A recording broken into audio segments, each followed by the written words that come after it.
คมกราบนบไหวตีเคารพ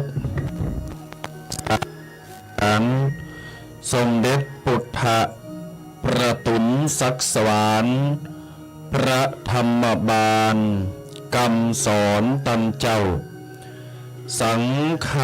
ประสงค์ตุนสืบเก้าเงาศาสนาเฮาพุทธปิตามหันดาอาจาริยะผู้เป็นครูแก้วสอนดีตูข่ามอนไทยขอเอาวจีเป็นกรอนวาตีโบราณข่าวสอยต่างดงบุพามาลาดอกน้อยน้อมถวายวันตาตันไทยแลเฮยพระพุทธบาทงามเด่นเป็นศักดิ์ศรีผู้คนงามน้ำใจดีมีสง่าหอมกระเทียมลำไยดีมีราคาผ้าฝ้ายทอทรงคุณค่าอำเภอป่าซางลำพูนเรานอบน้อมยังกุลพระพุทธพระธรรมประสงค์พระไตรรัตนผ่านแผ่วประแก้วเจ้าตั้งสามประการไหวสานอบน้อมพระมหาเถระครูบาอาจารย์ภิกขุสามเณรทุกรูปด้วยความเคารพและนอบน้อมอย่างสูงยิ่งเจริญปอนนักศีลนักบุญอนุโมทนายามเจ้ายินดีต้อนรับศรัทธาญาติโยมปอน้อยปอหนานปออาจารย์ปอลามวัดสาธุชนยิงใจหนุ่มน้อยเท่าแก่ทั้งหลายตีนจองห้องวัดเข้าสู่รายการวาทธรรมกำยองดำเนินรายการเป็นประจำเจ้าวันเสาร์และวันติดโดยเฉพาะวันนี้เป็นวันเสาร์ที่21 มกราคม 2566 ปีใหม่คลานมาครึ่งเดือน21 มกราวันนี้ญาติโยมท่านผู้ฟังท่านผู้ชมท่านทั้งหลายที่ได้ติดตามรับชมแล้วก็รับฟังเป็นประจำผ่านช่วงของรายการวิทยุ FM 104.50 ออกอากาศวัดฝายหินอำนวยความสะดวกโดยท่านผู้อำนวยการท่านพระครูสมุทรวิสุวัฒน์วรกิจโจได้อนุเคราะห์เมตตาให้แก่เก่ากระผมและอาตมภาพทั้งสองตนอยู่เป็นกูเป็นกิมอูจ๋าอยู่กับญาติโยมศรัทธาสาธุชนทุกคนทุกท่านเป็นประจำในวันเสาร์และก็วันอาทิตย์โดยเฉพาะญาติโยมศรัทธาต่างหลายทั้งชมและก็ฟังภาพและก็เสียงผ่าน Facebook ตลอดจนถึงเสียงตำสายหัวกระจายข่าวญาติโยมท่านผู้ฟังต่างหลายตอนรับทุกคนทุกท่านเนอะตามามพาตุเคแฮมตุนกับตุแดงมงน้อยสปูนน้อยป่าสังละปูนน้ำรายการมาอู่มาจากในวันหยุดสุดสัปดาห์วันเสาร์วันติดวันพักผ่อนวันแอววันอยู่บ่ได้ญาติโยมหลังจากจันทร์การปุพัดสุกนี่5 วันโหลดทำเพื่อคนอื่นอยู่เพื่อคนอื่น ให้แก่คนอื่นมันหนักแล้วอยู่กับคนอื่นคืนหยังอยู่กับเจ้านายอยู่กับเปินทำงานอยู่กับสังคมคนอื่นหมายความว่าใดเอื้อเฟื้อให้คนอื่นหมายความว่าใดก็ให้สิ่งต่างๆเล่งเขาเล่งน้ำหือน้ำจิตน้ำใจเอาอกเอาใจกูอันปันอย่างโดยพอตีทำงานญาติโยมเขาอยู่คนเดียวก็ตึงได้จะต้องโจยกันปรุงปลาอาศัยซึ่งกันและกันชั้นใดก็ชั้นนั้นมันถึงจะสำเร็จแต่ในขณะเดียวกันเราอุ้มชูดูแลเอื้อเฟื้อเผื่อแผ่หรือเป็นผู้ให้เทคแคร์ทุกคนแล้วโยมอย่าลืมเทคแคร์ตัวเองบ้างนะจะไปลืมหักตัวเก่าอันนี้สำคัญเป็นอย่างมากจะไปลืมหักตัวเก่าจะไปลืมแคร์ตัวเก่าดูแลตัวเองแคร์เจ้านายทำงานเพื่อองค์กรบริษัทร้านค้าโอ้หนักต่อหนักแล้วก็ถือเอาวันหยุดเนี่ยค่ะญาติโยมแต่บางคนก็ไปหยุดวันติดบางคนก็ไปหยุดวันจันทร์อย่างมาเดียวนี้คนร้านขายอะไรอย่างชากาแฟแกยังต่างๆรู้มาร้านทั่วๆไปเสาติดเป็นจำเพราะขยุดกันแล้วนะส่วนมากในสมัยบัดเดียวนะกุเตอร์นี่แต่ก่อนในเสาติดยุดพอเป็นวันหยุดหรอกแต่บัดเดียวนี้เปลี่ยนพลิกวิกฤตให้เป็นโอกาสอย่างใดตุเจ้าถึงวาจันเสาร์อาทิตย์หลายร้านหลายองค์กรหรือว่าหลายคนหลายคาเฟ่เป็นปิดกันพลิกวิกฤตส่วนนี้ให้เป็นโอกาสเปิดเลยพอเสาร์ติดมาเป็นวันพักผ่อนไปก่อไข่ออกไปกินข้าวกินน้ำกาชากาแฟอย่างต่างๆครับสามีภรรยากูรักกับลูกเต่าเหล่าหลานปอเมียเปิดฟูงเท่ากับเปิดแล้วก็เจ้าไหนในโซนนี้นั้นพลิกวิกฤตให้เป็นโอกาสพี่น้องศรัทธาญาติโยมเวลาขับรถไปก็ฟังไปตัวกันไปเปิดกันไปต้องเกิดยังหลายญาติโยมฟังธรรมะเป็นติจังติปุงเอาเป็นสารณะหน้าญาติโยมคำว่าสารณะคือที่พึ่งที่ยึดเหนี่ยวนะสารณะก็คือเอานำทำคำสอนเนี่ยมันใจคำสอนของตุเจ้าตุเขมใจตุแดงของใจก็ย้อนตุปีเคอยู่ปีแดงเอาคำสอนของครูบาอาจารย์มาถ่ายทอดไม่ได้แต่งขึ้นมาเองบางอย่างก็จะผสมผสานกันไปแต่บางอย่างโดยลักษณ์จริงๆแล้วเนี่ยหยิบยืมหรือเอามาจากครูบาอาจารย์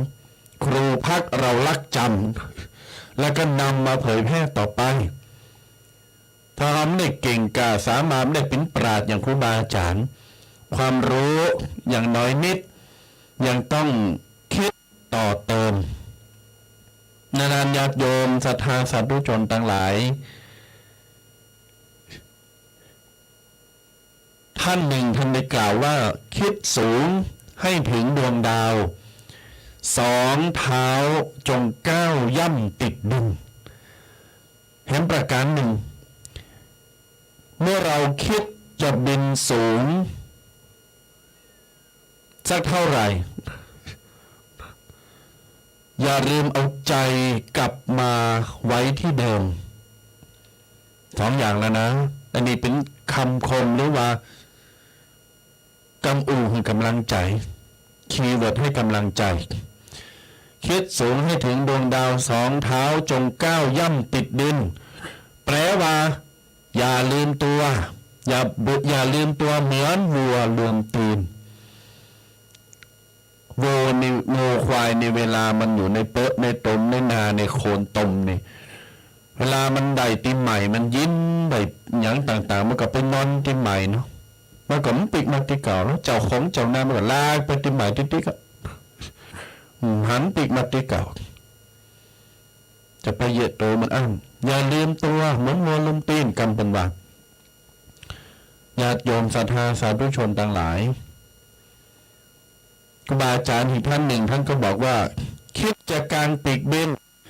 อย่าลืมดินที่เคยเหยียบขึ้นมากำนี้สุดยอดตมาพาไปไปอบรมหรือไปสอนตลอดจนถึงบรรยายที่ไหนก็จะเอากันเนี่ยเพราะคำนี้ใจใดกับทุกเพศทุกวัยนักเรียนในศิลป์นักศึกษาทุกเจ้าพันเนนได้หมดหยัดยมประกาศไม่ขายหมายความว่าเกิดจะเป็นใหญ่หรือว่าเขาได้เป็นใหญ่แล้วเจริญเติบโตงดงามเรียบร้อย มีรักมีทานมีบ้านมีรถมีครอบครัวสิ่งละอันพันละหน่อยที่ได้สรรหาจัดสรรมาได้มาแล้วรวยแล้วอีกตัวอย่าลืมดินที่เคยเหยียบเหมือนนกกับอย่าโยนแม่ว่ามันจะกางปีกบินไกลสุดวิสัยสักตะใดเขาไม่เคยลืมกิ่งไม้หรือต้นไม้เดิมของเขาติดเป็นยำมาหังเก่าอยู่ไหนไม่เก่าอยู่ไหนบินไปเสาะวาหากินสุดวิสัยไก่แสนไก่สุดท้ายบินกลับมาอยู่ที่เดิมนี่คือวิสัยคุณธรรมของนก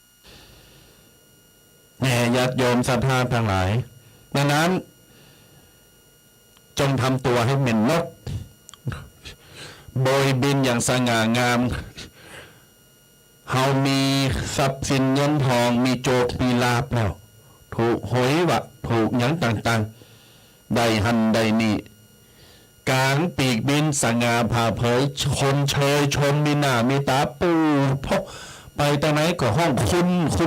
พ่อตะหน้าไปฟาดนะแต่สุดท้ายอย่าลืมดินที่เคยเหยียบเขายำยืนอยู่ที่ไหนจุดแรกจุดเริ่มต้นจุดสตาร์ทของเขามันนักกีฬาญาติโยมเวลาเป็นวิ่งแข่งก็หันก่อนเวลาเป็นวิ่งแข่ง100 เมตร4 เมตร10 เมตร1,000 เมตรก็ตามสุดท้ายก็จะต้องวนปีกมาเข้าเส้นชัยที่เดิมจุดเดิมฉันใดฉันนั้นเราทุกคนทุกท่านก็เหมือนกันญาติโยมพ่อโยมแม่ต่างหลายดังนั้นเท่าความมาตึงมดตึงมวลนี่ญาติโยมวันนี้เป็นวันเสาร์บวกกับเป็นวันตรุษจีนเนาะแต่ทีนี้ถามว่าวันตรุษจีนเป็นส่วนของการรำลึกถึงบรรพบุรุษเชื้อสายจีนคนไทยเชื้อสายจีนถามว่าเกี่ยวกับปุตก่ออาจจะมีส่วนแต่ไม่มากสักเท่าไหร่เพราะมันจะเล่งหมูเฮ็ดเป็ดไก่ขนมน้ำเนยตามขกูนเป็นกอมหันไผ่แต่เอามาวัดญาติโยมบางหลายทีนี้วันนี้3 อย่างด้วยกันวันหยุดวันพักผ่อน2วันตรุษจีน3วันศีลวันธรรมัสวรรณะวันเข้าเฝ้าพระองค์พระพุทธเจ้าเข้าเฝ้าคุณงามความดีเข้าเฝ้าบรมครูเข้าเฝ้าครูบาอาจารย์เป็นวันแห่งพระพุทธศาสนาแต่แห่งความสำคัญเนี่ยอย่าจม15 คำนะวันนี้นะศีลใหญ่ศีลโลนะประเมินสถานต่างหลายไปวัดมาแล้วพองยกมือขึ้นล้อแฮมเบิร์ดนี่ลังหน้าไม้นี่โทรมาเนี่ยโยมไปวัดมาแล้วปอเมไปวัดมาแล้วครับศีลฟังธรรมที่วัดก็กำลังเสร็จก็ลงมาฉันกันอากาศมันหนาวญาติโยมหน้าหนาวนี่คุณเถ่ามาวัดนี่ก็ถามวันร้ายก็ร้ายถามวันน้อยก็น้อยอย่างตามปกติเนี่ยที่วัดก็30 ขึ้นแต่ถ้ามันหนาวเนี่ยก็20 ไป30 น้อยสุดก็18 17 18เนี่ยน้อยอย่างน้อยนะอย่างใดให้เลยก็15 นี่ต่ำกว่านี้เลยที่วัดนะเพราะอะไรเพราะศาสนาเฮายังยึดมั่นถือมั่นในคุณความดีอยู่ยังปลูกฝังความเชื่อว่าคุณทำความดีแล้วคุณจะได้ดีเฮาทำบุญและเฮาจะได้บุญคนมาวัดจะได้จิ้นหมูจิ้นปลาเป็นปันได้กัลยาณการีกัลยาณังปาปะการีจะปาปะกังบุคคลหว่านพืชเช่นใดย่อมได้รับผลเช่นนั้นปลูกต้นไม้อะไรย่อมได้อนันต์ปลูกลำไยเกิดลำไยปลูกทุเรียนได้กินทุเรียนขายทุเรียนปลูกต่ำฟังแฟงปลูกกุยสีเป้าหรือว่ากุยเต็ดมะละกอยองเป็นห้องว่ากุยสีเป้าปลูกอย่างต่างๆจะได้อนันต์ผลผลิตอนันต์แหละเงินลงทุนอะไรได้สิ่งนั้นกลับมาฉันใดฉันนั้นกัลยาณการีกัลยาณังปาปาการีจะปาปะกังทำดีได้ดีทำเลวทำชั่วเกิดจะได้หับผลเลวผลชั่วติดโตมาสะต้อนย้อนมาดังนั้นญาติโยมศรัทธาต่างหลายต้องเกิดอย่างหนักศาสนาปลูกฝังให้ไปวัดจะได้บุญเนอะทำความดีก็จะได้ดีเนอะสิ่งเหล่านี้จะเป็นอานิสงส์ผลบุญมหาศาลญาติโยมศรัทธาต่างหลายโดยพอวันศีลเนี่ยไผ่ปีนมีโอกาสไปวัดเนี่ยขอเมตตา1 อาทิตย์หรือว่า7 วันเนี่ยสละเวลาไปวัดไปใส่บาตรการขันข่าวไปทำบุญวันศีลเห็นวันเดียวนอกนั้นจะไปทำการงานก็ไปโดยภารกิจโดยอย่างต่างๆมันยุ่งมันเหนื่อยกอบวันเดียวอ่ะญาติโยมจะไปใจกันว่ามีเวลามันมีอยู่ที่เราบริหารนักธุรกิจครูบาอาจารย์เจ้าอาวาสหรือตุเจ้าพันนายหรือไผก็ตามถามว่าเป็นเกยจุ่มก็มีเวลาเป็นเกยจุ่มคนที่เขาฉลาดแล้วคนที่เขาเจริญแล้วคนที่เขา ดีได้แล้วเป็นจำมีก็มาโอ้มีเวลาหรือว่าเซเวลาออกก็มีออกปากเพราะเวลามันมีเตากันเหมือนกันหมดญาติโยมเตากันหมดขิมนาฬิกาประเทศไทยหมุนเดียวกันหมดญาติโยมแต่เวลาของคนเนี่ยจะต้องบริหารให้ดีตอนเจ้าเขาจะทำหยังตอนบ่ายตอนแรงตอนค่ำทำงานบริหารแต่ละอันแต่อย่างจัดสรรปันส่วนญาติโยมยำเพลงเป็นวันนะครับขอให้ฟ้าจัดสรรนะครับนั้นญาติโยมท่านทั้งหลายเวลาเรามีเหมือนกันเวลาทำความดีก็มีมากมายเหมือนกันแต่อยู่ที่ว่าเขาจะทำกับบางคนยังมันเกิดจะทำเพราะมันไม่เห็นอ่ะ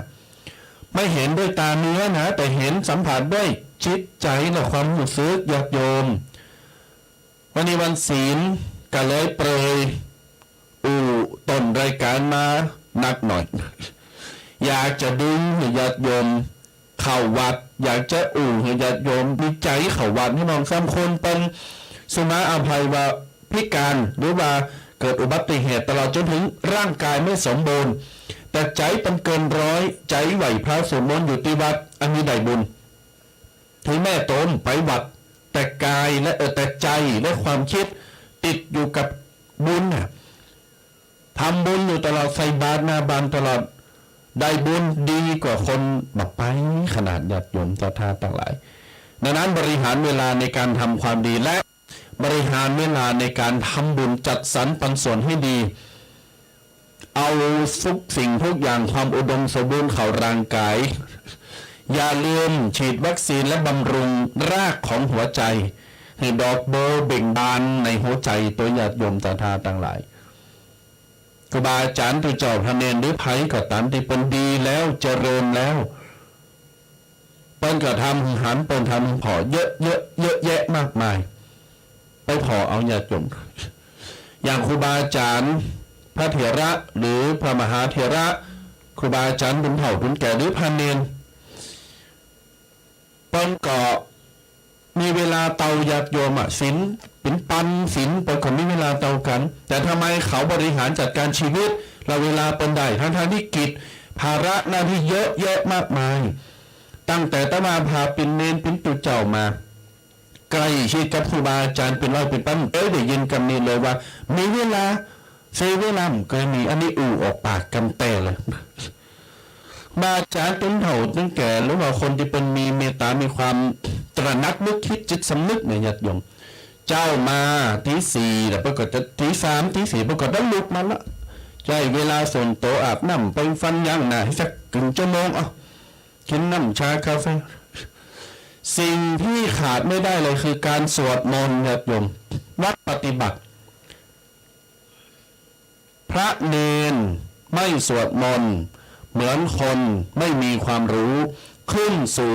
ที่เจริญที่สูงไม่ได้กรรมอันนี้ตมาภาพได้จากท่านครูบานิรันดร์หรือว่าธรรมครูอดุลธรรมคณี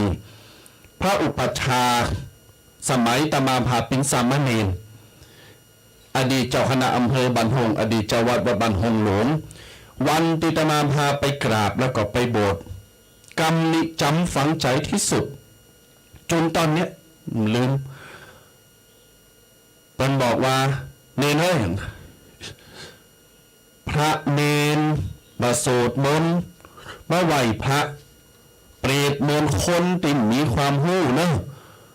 จะขึ้นจะเจริญจะมีคนอุปถัมภ์จะมีการมีงานหน้าที่ดีๆยากพองได้ดิบได้ดีมีภัยดูแลเต็มบุตรดำเอาโจกเอาใจมาหือเนอะไหวพระสวดมนต์เหมือนคนมีความหู้นะขึ้นสู่ที่สูงยากจำเต่าไต่ต่างนั้นมาตมาภาพก็ทำกิจวัตรของสงฆ์โดยตลอด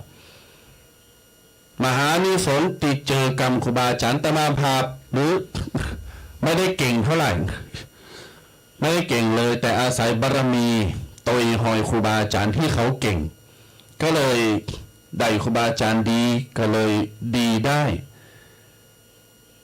ดังนั้นญาติโยมศรัทธาทั้งหลายนี่คือเวลาอธิบายมาทั้งหมดนี้เป็นนำเข้าสู่ปกิณกะที่เขาเจ้าอู่กันวันนี้30ข้อตัวเองนะญาติโยมนะปกิณกะ30ข้อเจ้าอู่จักจ๋ากับญาติโยมศรัทธาทั้งหลายเพราะก็อย่างที่บอกไปวันนี้พิเศษวันเสาร์พิเศษวันตรุษจีนวันครอบครัวพิเศษวันศีล30เลยมียังเดี๋ยวมาอู่กันเนอะ10 นิ้ววันตา 10 นิ้ววันตาก็กล่าวไพศาลมายังพระเทระพระสังฆาธิการครูบาอาจารย์จุรุจุตนโดยความเคารพยิ่งเจริญสุขเจริญธรรมจงมาเกิดมีแด่ท่านสาธุชนพุทธบริษัทจูผู้จูคน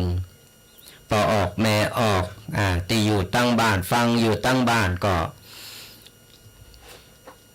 ตอนนี้อากาศก็เริ่มหนาว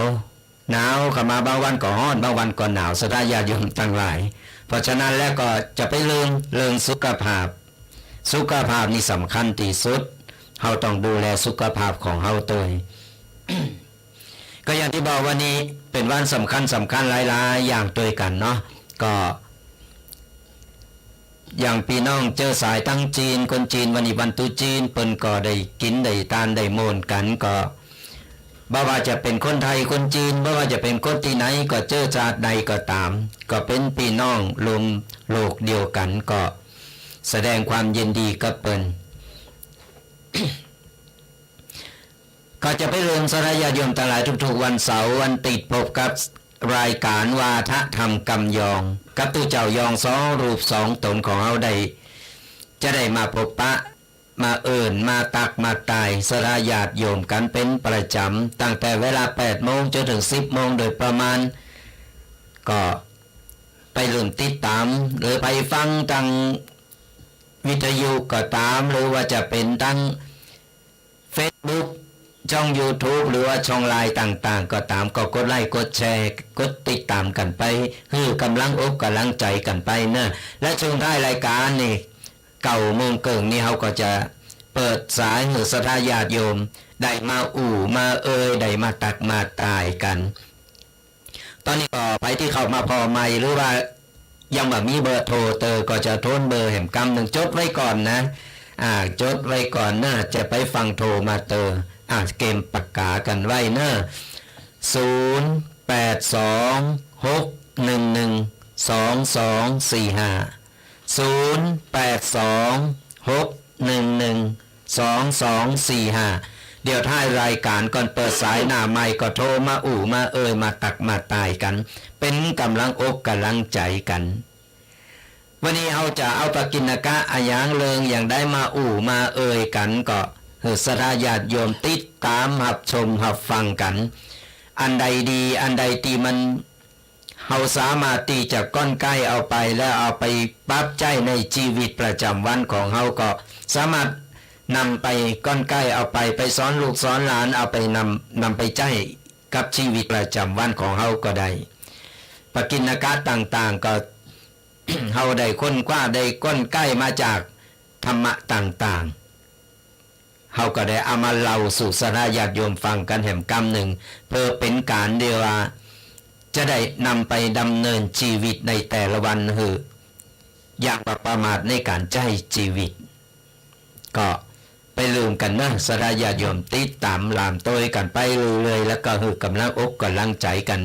กับรายการวาทธรรมกำยองกับตุเจ้ายองป่าสร้าง2 รูป 2 ตนตุปีแดงและก็ตุปีเควัดสปุงน้อยและก็วัดโมงน้อยเนอะก็ติดตามกันไปเอาละวันนี้เราจะมามาอายังกันก้าก็มาฟังมาชมกันต่อได้เลยเนอะ โยมศรัทธาสาธุชนทุกคนทุกท่านปกิณกะธรรมประจำวันนี้วันเสาร์และวันศีลแล้วก็ตรุษจีนก็จะเอามาให้ญาติโยมศรัทธาฟังแต่เจ้านี้บอกว่ามี30แต่ว่ามันจะมื้นนำไปเต็ดเฮียเศร้าหนึ่งเต็ดแปลว่าตับนะญาติโยมปีกำยองเนาะจาภาษายองตามรายการ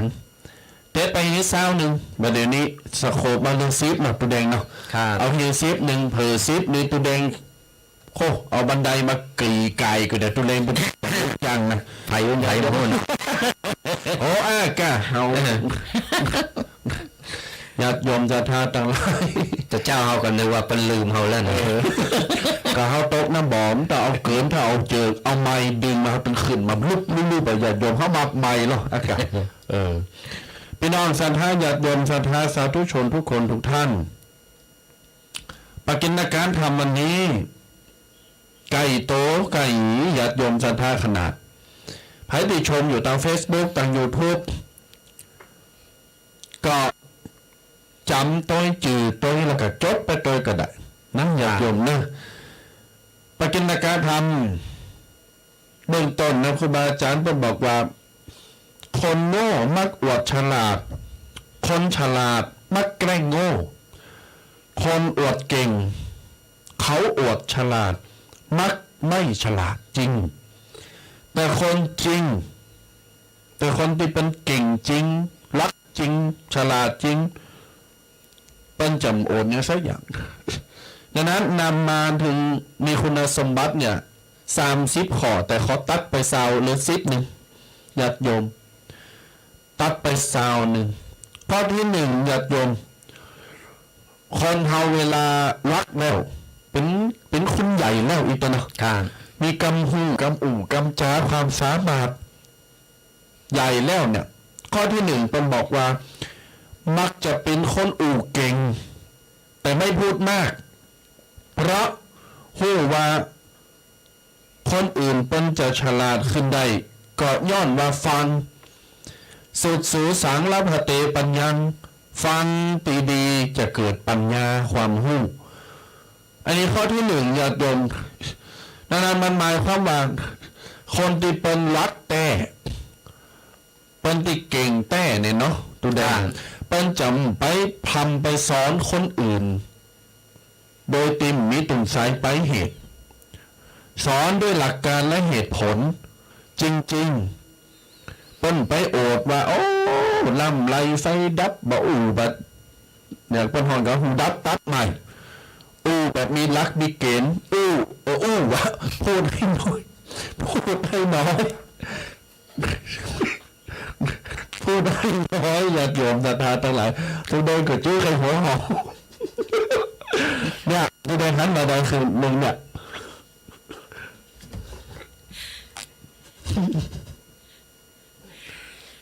เปิดน้องว่าอะไรก็มีคงในฟักนะเป็นว่านะคือเป็นสอนไว้เป็นบ้าหือคนเฮาเนี่ยมีดีไม่ต้องไปโอดก่อนมี ก่อนมีดีเนี่ยก็ต้องไปโอดสุมาไผ่สลายญาติโยมวันนี้ไอ้มาตุ๊ดจีนแล้วก็วันจุดจีนมันเป็นวันจีนเมืองเป็นตุ๊ดจีนอ่ะเขาก็ไปเล่นไปจีนนิดหน่อยไปเล่นไปไทยนิดหน่อยค่ะมาต่อเป็นว่ามีคมในฟักตุปีเคมีคมในฟักเนี่ยคนเฮามีดีอย่างไม่ต้องไปโอถือเปิดฟ้าไม่ต้องไปเราไปรู้กูรวยเนี่ยมีตั้งเตาอ่านเตาอีมียานใหญ่คือมันคนเฮาจะดีบาดีเขาไม่ต้องไปโอดโตเก่าไม่ต้องไปโอดรวยไม่ต้องไปโอดฉลาดเข้าทำโตธรรมดานี่แหละเปิ้นถึงบอกว่าเวลาเฮาไปไหนก็ตามนี่นะมีดีมีอย่างอยู่ในโตของเฮาเนี่ยเวลาเฮาไปปุ๊บไปป้าคนที่เป็นอู่นักเลยเฮาไปอู่นักเลยโอดกำลังโม่กำลังอะไรต่างๆเฮาไม่ต้องไปแซกเฮาไม่ต้องไปอู่โตเฮาต้องไปนี่เฮาดักฟังเหเป็นผู้ฟังในเมื่อเฮาไปเจอคนที่เป็นอู่นักหรือว่าเป็นกำลังอู่กำลังนี่เฮาเป็นผู้ฟังในเมื่อเฮาเจอคนอู่แล้วเฮาเป็นผู้ฟังดีๆฟังแต่เฮาบ่ต้องไปโตบ่ต้องไปเถียงให้มันเสียมารยาทคือปล่อยคนอู่ไปเถอะแต่ยังอย่าได้ก็ปล่อยเปิ้นไปแต่เฮาฮู้อยู่แก่ใจว่าอันใดผิดอันใดถูกอันใดแต่บัดแต่ครับคือเฮาฮู้อยู่แก่ใจเฮาไม่ต้องไปโตเถียงต้องไปเถียงกันไปเถียงกันมาโอดฉลาดคนนั้นก็ฉลาดไปป้าคนฉลาดแล้วเฮาต้องแก่งเป็นคนงาวก็เฮาจะไปฉลาดโดยนี่มันเดินไปกันบ่ได้มันต้องมีบางอย่างที่มันคัดกันนะล็อกกับล็อกอยู่ด้วยกันมันอยู่กันไม่ได้มันมีทันอย่างนึงเสือสองโตมันอยู่ทำเดียวกันไม่ได้เพราะฉะนั้นแล้วในเมื่อเขาเจอคนชาถือเขาเป็นคนเงาเหรอครับเขาแก่งเงาไปจะว่าได้กับอาจารย์แต่เขาเป็นผู้ฟังเขาเป็นผู้ฟังแล้วเขาเก็บข้อมูลเอาไว้บางครั้งนี่เขาอาจจะได้ข้อมูลต่างๆจากคนที่เป็นอู่เป็นมานี่เขาจะเอามาเสริมปัญญาของเขาได้ตัวบางครั้งนี่เป็นปล่อยอย่างออกมาบางอย่างมันก็จะลุดออกมาหลายๆอย่างเขาก็จะได้แยกแยะถูกว่าอันนี้แสดงมาก่อนอู่อย่างอี้แล้วนี่เขาฟังแล้วจะรู้สึกอย่างไรครับเขาเงียบไว้เขาต้องไปโตแรงต้องไปอดฉลาดโอ้ยฉันก็ฉลาดบ้านรวยกูก็รวยมันไม่ใช่อย่างอันเพราะฉะนั้นแล้วเนี่ยเขาเจอคนอย่างอี้ปุ๊บเขาเงียบเขานิ่งไว้แล้วไปอู่เขาหู้อยู่แก่ใจเขาแล้วว่าเป็นอย่างใดกันเรื่องโอดไปโอดกันมานี่นะตัวเด็กถ้ามาเกิดพอในสังคมบัดเดี๋ยวเนี่ยอย่างหนึ่งที่มันปิ้นเห็นเด่นชัดขนาดคือการโอดเรื่องครอบครัวโอดเรื่องลูกเรื่องหลานนั่นเองลูกกูจบสูงปิ้นหันปิ้นนี่ได้เงินได้ทองมีรถมีบ้านได้โพลอยมีลอยลูกมึงมาปิ้นจะให้โอดลูกโอดหลานนั่นน่ะส่วนมากจะเป็นอย่างมาเดี๋ยวนี้เป็นนะอย่าอ่านตัวแดงแล้วเขาได้แก่อย่าได้สมมติว่าเขาไปฟังแล้วไปป้าคนโอดใส่มาเดี๋ยวนี้ลูกมาเดี๋ยวอยู่เมืองนอกเป็นน่ะสูงตั้งมึงอยู่กันแสนน่ะลูกมึงมีไหนนี่เป็นจะได้มองเขาจะยังไงดีคนจะว่าต่ออย่างที่บอกอยู่ไปได้น่ะคือเขาฟังเขายินดีก็เปิ้นในมือเปิ้นยินดีตัวเนอแสดงความยินดีตัวเนอแล้วเปิ้นจะไปฮู้เปิ้นทีหลังของเปิ้นเองแต่เฮาฮู้ก็ฮู้เฮาก็ก่อนเฮาอู่อย่างอี้เนี่ยก่อนเฮาแก่อย่างอี้แก่สถานการณ์อี้นะเฮาสบายใจครับเฮาจะสบายใจเพราะว่าเฮาไม่ได้ไปโตไปเถียงอย่างเปิ้นเฮาแสดงความยินดีก็เปิ้นปล่อยมันอู่ไปเถอะปล่อยมันโอดไปคนของอย่างอี้เนี่ยสถาญาติโยมทั้งหลายมันแข่งบุญแข่งวาสนามันแข่งกันบ่ได้คือคนเฮาไม่ต้องไปแข่งรถแข่งเรือแข่งใดฮู้แป้งฮู้ชนะแต่บุญวาสนาของคนไม่ต้องไปแข่งเพราะมันบ้าแน่นอนมีสูงก็ได้มีจากรวยก็ตรงลงมาเป็นตุกก็ได้มาจนก็ได้จากคนจนมาเป็นคนรวยก็ได้คือคนเฮามันไม่แน่นอนบุญวาสนาของคนน่ะเฮาบ่ต้องไปโอดบ่ต้องไปอ่างบ่ต้องไปว่าเปิ้นฮู้เปิ้นหันเขาเปิ้นเอง ยิงเฮาโอดเนี่ยยิงเฮาไปเผยเอาสาวใส่หือกากินนะเป็นว่า ครับ สาวใส่หือกากินเนี่ยมีหยังก็เปิดถือเปิ้นเอาไปอุ้ยไปโอดเปิ้นมดเกทับเปิ้นทั้งที่แต่บ่แต่ก็บ่ฮู้แต่โอดไปแล้วมันบ่เป็นความจริงเนี่ยเฮาก็เป็นตุกนะเพราะหยังเกินเปิ้นฮู้ความจริงมาทีหลังเนี่ยเฮาจะลำบากว่าโอ้ยเป็นอย่าได้ละเนี่ยเฮาเนี่ยเป็นคนเสเอง เพราะฉะนั้นแล้วเนี่ยเฮามีอย่างบางครั้งบางอย่างนี่เลยอย่างก็ตามบ่จำเป็นจะต้องเอาไปเปิดเผยบ่ต้องไปอู้บ่ต้องไปเล่าจนมดเปิดกูอย่างเพราะคนเฮาบางครั้งเนี่ยการพอหน้าบ่ฮู้ใจฮู้หน้าบ่ฮู้ใจก็คือโอ้ยมีหยังมาปรึกษามาอู้รับหลังมันเอาเฮาไปเล่าไปว่าปุ๊บมันเอาไปสาวไปหมดส่วนหน้ามันจะเป็นนั้นเพราะฉะนั้นแล้วบางสิ่งบางอย่างบ่สมควรที่จะไปอู้ไปโอดบ่สมควรที่จะไปเล่าไปว่าเฮาก็เก็บมาหมึกเอาไว้เฮาต้องไปเล่าไปว่าไปเล่าให้เพิ่นฟังหมดสาวกำปื้นเก่าๆให้เพิ่นฟังหมดแล้วเวลาพิษกันมาเวลามีปัญหากันขึ้นมาปุ๊บเนี่ยเฮานี่แหละจะลำบาก มันจะแก้บ่ได้ ครับอย่างกำโบราณสุภาษิตเป็นว่าพูดไปสองไพ่เบี้ยนิ่งเสียตำลึงทอง ค่ะ ความหมายนี่คมชัดมากๆดังนั้นข้อที่หนึ่งญาติโยมจะไปโอดแม้ว่าจะเป็นคนอู่เก่ง ค่ะ ฉลาดจะได้ก็ตามแต่ต้องเงียบไว้นี่ข้อที่สองญาติโยมจะท่าแต่ลายเป็นบอกว่าเมื่อเรามีความหู้หนักหลายด่านมีความสามารถหลายอันมีอาชีพดีๆหน้าที่การงานดีๆถ้าเรามีแบบนี้แล้วเนี่ยควรจะพัฒนาตัวเองให้ดีขึ้นไปอีก ค่ะ ไม่ต้องไปใส่ใจหรือไปคอยพัฒนาคนอื่น หรือใครๆอันนั้นมันบอกว่าความหมายคนนี้ว่าเมื่อเราดีอยู่แล้วก็ต้องให้ดีขึ้นไปอีกมันจะมันดีอยู่ที่เก่านะ ค่ะ ดีขึ้นไปอีกเพิ่มพลังอัพขึ้นไปอีกมันจะวันดีแล้วกูดีแล้วมีหน้าที่การงานแล้วมีคนทันคนนี้มีอันยังทุกอย่างพร้อมแล้วแล้วก็อยู่ที่เก่าก็ไปเดินต่างหน้าไม่ดิบได้ดีไปต่างหน้าดีแล้วดีแหมหยัดยมมหาเศรษฐีพันล้านในล้านหรือว่าขอยกตัวอย่างว่าคุณตันอิชิตันเนี่ยน้ำพึ่งมะนาวน้ำยังต่างๆน้ำชาเนี่ยหยัดยมแต่มาพาไปอ่านในประวัติด้วยว่าข้อมูลเขาเป็นบอกว่าเป็นเกอโอดเลยว่าเป็นรวยแต่ใดแต่เป็นหุ่นกินหุ่นตามอย่าจนแบบไปติดตามเผาเป็นคนที่ชื่อตันนี่นะเดี๋ยวเขากินน้ำเป็นถึงวันเนี่ย ค่ะ ถึงแม้ว่าจะมีเงินมีทองเป็นร้อยล้านพันล้านแสนล้านมหาศาลอย่างใดก็ตามแต่กำหนึ่งที่จะมาพับอ่านประวัติอ่านข้อมูลเป็นแนวเขาสะกิดใจทันทีมันบอกว่าถึงแม้ว่าฉันจะมีเงินเป็นพันล้านแต่ฉันก็ไม่หยุดอยู่กับที่เพราะยังมีคนที่ดีกว่าฉันอยากจะไปถึงจุดที่เขาดีกว่าฉันแบบนั้นให้ได้ฉันอยากสัมผัสรสชาติของความสุข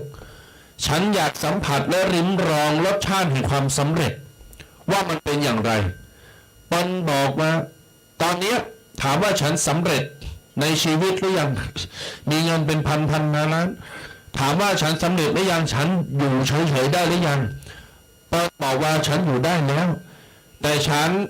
อยากจะดีขึ้นไปอีกอยากจะพัฒนาตัวเองขึ้นไปอีกเพราะยังมีคนที่สูงและอยู่เหนือกว่าฉันอีกหลายร้อยพันคนมันบอกว่าอย่างนั้นญาติโยมจะไม่ว่าเขาจะมีพื้นฐานดีอย่างไรก็ตามอยู่ที่การเรียนรู้จะต้องพัฒนาตัวเก่าให้ดีขึ้นไปแหมจะมาอยู่กับตีสมคุดว่าเขาเกิดว่าเขามีความรู้ความสามารถอยู่แล้วแต่บามาเรียนเพิ่มเติมหรือว่าศึกษาเพิ่มเติมมันก็อยู่กับตีมไปต่างๆเนาะตัวเองว่าไง ก็คือโลกมันวิวัฒนาการไปตึงวันมันไม่ได้ถอยหลังหรือว่าล่าหลังลงไป เพราะฉะนั้นแล้วเราต้องอัปเดตตัวเก่าตัวของเราเนี่ยวันนี้เราถือว่าวันนี้เราทำดีแล้ววันพุธเราก็ต้องทำดีเลยเก่าเห็นวันนี้เราขยันแล้วมันก็ต้องขยันหนักเลยเก่านี่คือมันเราต้องอัปเดตตัวเก่าไปเรื่อยๆเพราะว่าเราต้องติดตาม สถานการณ์เหตุการณ์ต่างๆขึ้นไปตึงวันตึงวันเฮาจะมาอยู่ล่าหลังบ่ได้จะมาจำเจอยู่อันเดิมก็บ่ได้เพราะว่ามันจะบาตันเปินแล้วเฮาก็จะเปินเพราะว่าเฮาจะบ่มีอันอย่างตีว่าตันเปินเพราะฉะนั้นเนี่ยเฮาต้องอัปเดตตัวเก่าเฮาต้องพัฒนาเฮาต้องเลือกเดี๋ยวบ้านเมืองเปิ้นไปถึงไหนบัดเดี๋ยวนี้เปิ้นเยอะหยังเปิ้นทำอันหยังกัน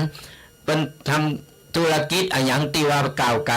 เฮาก็พยายามอัปเดตเฮาก็พยายามปรับตัวเฮาไปเรื่อยๆเนี่ยคือเหมือนแมงทับบ้านเฮาเนี่ยมันจะเป็นสีไปตามสถานการณ์มันไปเนี่ยเฮาต้องอัปเดตตัวเก่าเฮาจะไปอยู่จำเจจะไปดังดานเป็นไอ้กบในกะลาคือบ้าหับผู้อย่างเลยเพิ่นจะไปตั้งไหนเพิ่นยังอย่าได้ไปยอมอัปเดตตัวเก่ามันก็จะอยู่เหมือนเดิมมันก็บ่มีความเจริญก้าวหน้าขึ้นไป เพราะฉะนั้นแล้วเฮาต้องฟิกตัวเก่าเฮาบ่ว่าจะอายุตาใดบ่จะว่าโอ้แก่แล้วจะมาจะแก่แล้วก็ตามยิ่งเฮาแก่แล้วยิ่งเฮาได้เห็นฮู้ต่างๆเฮาได้เห็นฮู้โลกแล้วเป็นวิวัฒนาการไปถึงไหนแล้วเฮาก็พยายามปรับอัปเดตตามที่เฮาได้ทำได้อย่างน้อยเฮาก็ได้จื้อว่าเฮาก็ยังได้ใจได้สัมผัสได้อย่างมาต่างๆเขาได้เห็นหู้มาแล้วเขาได้ตามเหตุการณ์สถานการณ์นั้นๆอย่างโทรศัพท์บัดเดียวนี้คนเฒ่าสมัยก่อนเพิ่นบ่มีบัดเดียวคนเฒ่าบอกบัดเดียวนี้ถือโทรศัพท์โทรศัพท์หยังก็ได้นี่คือเพิ่นว่าตัวเก่าได้อัปเดตตัวเก่าขึ้นมาได้คือตามพยายามตันทำอะไรยังก็ตามคือมันตันเหตุการณ์ตันสถานการณ์เขาจะไม่ได้เป็นคนล่าหลังหรือว่าดักดานอยู่ที่เก่าครับอันนี้คือประเด็นลักๆคือข้อที่สองท่านก็ว่าตมามภาพตั้งแต่แรกว่าโลกมันนี่มันไก่โตว่าเขาจะอายุต่อใดเพศไหนอยู่ฐานะไหนก็ตามมาประเด็นที่สามญาติโยมอันนี้สำคัญขนาดเลยตัวเองญาติโยมฟังเนอะข้อสามเป็นวางอย่างข้อสามเป็นบอกว่าจัดสรรเวลาเรื่องส่วนตัวและแยกแยะเรื่องส่วนรวมอันนี้สำคัญนะสำคัญบางคนเอาเรื่องส่วนตัวไปปนกับเรื่องส่วนรวมทำคืองานที่เขาจะทำมันเละมันออกมาแบบดีมันเสียหายคือส่วนนั้นอันนั้นก็จะเอาอันนี้ก็จะทำอันนั้นก็จะกลายเป็นแกงโหไปกลายเป็นแกงโหก็คือมันกลไปกลมามันก็เละตุ่มเปะไปหมดแล้วทีนี้ก็แก้ปัญหาอย่างไม่ได้คือเป็นห้องว่าหักปีก็เสียดายน้องอันนั้นก็จะเอาคนนี้ก็จะอันนี้ก็จะเอาอันนี้หักคนนี้ก็จะเอาอันนั้นเนี่ยอันนั้นก็เกินเหตุจับไปสองมือมันเกินโตไปเฮาแยกแยะเวลาแบ่งเวลาให้มันถูกต้องเวลา24ชั่วโมงเท่ากันหมดมี24ชั่วโมงเท่ากันไม่ว่าจะเป็นคนรวยคนตุคนจนอย่าได้ก็24ชั่วโมงแต่เขาจะแบ่งเวลาล่ะแบ่งเวลาให้มันถูกเวลานี้เขาจะคนจะเอาอะไรอย่างแบ่งเวลาไปทำอะไรอย่างแบ่งเวลานี้เขาจะทำอะไรอย่างเวลานาพักผ่อนก็เราแบ่งเวลาถูกต้องเขามีระเบียบในโตของเขาเนี่ยก็เรามีระเบียบในโตของเขาจัดเวลาถูกต้องจัดสรรเริงบางเริงคือถูกต้องเขาก็จะมีคุณภาพในชีวิตแล้วก็เขาก็บ่มานั่งโปรดโหทีหลังเพราะว่าเขาได้จัดระเบียบจัดอย่างหือโตเก่าเขาเองแบ่งเวลาหือมันถูกใจเวลาหือมันถูกหือมันโคนบัจจัยว่าอันนั้นก็จะเอาได้ก็ได้เป๋นั่นได้ก็วิ่งไปลนไปเป๋อันนั้นอันนี้มาเอามาสูตรอันนี่มันก็ปั่นกันยุ่งหยาบที่นี่ก็แก้ปัญหาบ่ได้อย่างเหมือนกันคนเฮาสมองอันเดียวเนี่ยสมองคนเฮาอยู่บนโหเนี่ยแต่จะเอาเรื่องนั้นมาใส่บัจจัยเรื่องโต๊ะเก่าก็เก็บมาเอาเรื่องนั้นมาใส่โหอันนี้มาใส่โหแล้วสุดท้ายมันก็ปวดโหมันแก้ปัญหาอย่างบ่ได้มันนักโหบ่ได้เพราะฉะนั้นเราต้องแยกว่าอันนี้เราสมควรก่อนอันนี้เราสมควรที่จะนี่ก่อนเรื่องตีแน่ๆนี่ฝากไว้เลยว่าไอ้เรื่องเอาเรื่องส่วนตัวมาเป็นนี่ก่อนดีกว่าเอาเรื่องในกิจวัตรประจำวันของเราเนี่ยมาเป็นหลักไอ้เรื่องต่างนอกเรื่องคนอื่นยิงซ้ำให้มันต้องไปนี่เป็นเลยมันต้องไปฟังไม่ต้องเอามาใส่ฟังได้ก็ผ่านหูไปมันต้องเก็บมาใส่หูใส่สมองมีประโยชน์ครับมันมีประโยชน์มันไม่ได้เขาไม่ได้เงินดาวอย่างจะเขาด้วยเขาทำมาหากินของเขาเอาเรื่องโซนใน กิจวัตรประจำวันของเฮานี่ ครับ เอาเรื่องในครอบครัวของเฮาดีกว่า เอาให้มันรอดเอาให้มันดีจะเย็ดจะได้จะทำจะได้ให้มันมีความสุข และให้มีชีวิตอยู่ตลอดรอดฟังได้อย่างมีความสุข แล้วถ้าสมมติคนเห็นประเภทหนึ่งอ่ะตัวแดง ครับ เอาเริงส่วนโตวไปปนกับเริงส่วนรวม มาแยกแยะเนี่ยคนประเภทนี้เขาจะ เป็นห้องว่าเป็นมันบ่ฮู้จักแยกแยะบ่ฮู้จักครับส่วนโตก็คือส่วนโตมันต้องไปปนกัน ครับ คือสีได้กับสีนั้นจะมาปนกับปนเป้เฮลากันไปเนี่ย มันก็จะเป็นหลายสีไปพอหลายสีไปมันผสมผสานมันเลยทำมือเฮาเนี่ย ยิ่งลักษณะของการเป็นผู้นำนี่นะถ้าไปเป็นผู้นำแล้วไปเอาเรื่องส่วนโตมาปนก็เรื่องงานเนี่ย อันเนี้ยจะเป็นการที่ว่าเป็นผู้นำที่ใจบ่ได้เพราะว่าเป็นผู้นำที่ใจบ่ได้เฮาต้องแยกแยะเฮาต้องเอาเรื่องส่วนโตกับส่วนโตไปเรื่องส่วนโตก็มาเคกันเอง แต่ส่วนรวมเรื่องการเรื่องงานเรื่องส่วนรวมนี่ อันนี้เฮาต้องให้ความสำคัญ เพราะว่ามันส่วนรวมมันใจส่วนโตระหว่าง2 ต่อ 2อันนี้ไปเคกันเองก็มันดีบ่ดีอย่างอย่าได้เคกันได้บ่ได้อย่างใดก็ค่อยมาว่ากัน แต่เฮาต้องแยกแยะให้ถูกเนอะบ่ใจเอามาโลมก่อนเอามาโลมเนี่ยมันบรรลัยทั้งนั้นน่ะมันบ่เจริญหรอก ครับ มันมีความเจริญเข้ามา บริษัทนั้นก็แบบมีความเจริญหรือว่าเป็นห้างร้านอย่างก็ตาม เนี่ยเพราะฉะนั้นเฮาต้องแยกแยะให้ถูกสถาญาติโยมทั้งหลาย ในข้อที่ 4ญาติโยมอันนี้ก็สำคัญในยุคปัจจุบันนะครับในยุคของโลกาภิวัตน์หรือโลกเทคโนโลยีโลกไอทีแบบเดี๋ยวนี้นะเจอแล้วเกินมาเมื่อว่าจะอายุเท่าใดอ่ะมีโทรศัพท์กำหนดแม่กันทำมาละอ่อนปฐมปสองอ่ะปหนึ่งปสองมีแล้วนะคุณเท่าก็ซ้ำให้นะ50 60 70 80มีไลน์มีเฟซมีติ๊กต็อกว่าธรรมโมสังโฆญาติโยมข้อที่ 4นี่เจ้าหูฟังเพิ่นบอกว่าไม่ใช้โซเชียลมีเดียตลอดเวลาแต่ให้ใช้เฉพาะการรับข้อมูลที่จำเป็นต่อชีวิตอันนี้สำคัญมากๆนะตุแดงวาดาเพราะประเดี๋ยวนี้ตามที่หันน่ะหลายเครือเตียว่าแม้แต่เราไปอบรมละอ่อนไปอย่างก็ตามเนี่ยจะเจอปัญหานี้ตลอดคือว่าละอ่อนติดเกมอ่ะละอ่อนติดไอ้นั้นอันนี้เกี่ยวกับเทคโนโลยีต่างๆสังเกตพอตอนละอ่อนเรายังอู่มาจางเลยกำโทรศัพท์ละก่อนแม่รู้ไปหายละไงเนี่ยคือมันเป็นห้องว่ามันเป็นค่านิยมของคนค่านิยมที่ผิดตีพิษเพราะว่ามันเราอ่อนมันบอกเลยหูเราเอาไปเฮาเป็นคนฝึกมันไปก่อนน่ะเอาไปคนเอาไปหือมันก่อนมันอยู่ก็ตีดิมันนั่งพอมันไปไหน แล้วมันเอาไปมามันก็ติดดิเสกคนไปเลยมันเสกคนไปมันติดไปแล้วลายแล้วนะลายแล้วเกี่ยวกับเรื่องโทรศัพท์เรื่องเนี่ยคือก่อนเฮาใจมันถูกต้อง ใจมันถูกต้องคือมันโกนอย่างที่บอกว่าใจรับข้อมูลในสิ่งดีรับข้อมูลนี่ว่าเอาไว้สื่อสารกันหรือว่าเอาไว้ข้อมูลเพราะมันมีตึงดีตึงบัดดีมันดาบสองคมสลายญาณโยมต่างหลายพอเราอ่อนเวลาเฮาซื้อเราอ่อนเนี่ยช่วงนั้นนี่เฮาปฏิเสธบ่ได้เพราะว่าก็ยังต้องซื้อเราอ่อนตรงนี้เพราะว่าเฮาปฏิเสธบ่ได้ในช่วงที่ว่าเป็นเหตุออนไลน์เรียนออนไลน์เนี่ยมันจำเป็นนะครับจำเป็นเราออนต้องอยู่บ้านแล้วก็ต้องเรียนออนไลน์แล้วทีนี้มันออนไลน์ไปไลน์มามันบอกว่าอย่างเป็นอย่างมันไปนี่ไปหมดแล้วประเดี๋ยวนี้ต้องไปเห็นปกติแล้วออนมันก็ติดมันก็มีอยู่แล้วเนี่ยเราจะมาแก้ตอนหลังนี่มันก็ลำบากนอกจากว่าเราต้องค่อยๆดูแลเขาสอดส่องดูแลเขาตัวเขาเล่นได้คือเขาเล่นเป็นเวลาเขาต้องดูแลเพราะใจคือเขาก้มหน้าก้มตาเล่นอย่างเดียวก็เล่นอย่างเดียวเลยนะมันก็จะมีโลกส่วนตัวบ่อยากจะกินยาบ่อยากจะทำบ่อยากจะอย่างทั้งนั้นน่ะมันก็เป็นโลกส่วนตัวอยู่เก็บตัวเงียบอยู่คนเดียวน่ะไล่ต่อไปมันก็เป็นโลกซึมเศร้าเพราะว่าเพื่อนฝูงแบบนี้เพราะมันอยู่ในโลกออนไลน์ในโลกแห่งที่มันในบ่มีตัวตนน่ะบ่มีตัวตนในโลกเนี่ยแล้วก็อยู่ในคนเดียวแล้วทีนี้มาพบปะผู้คนล่ะ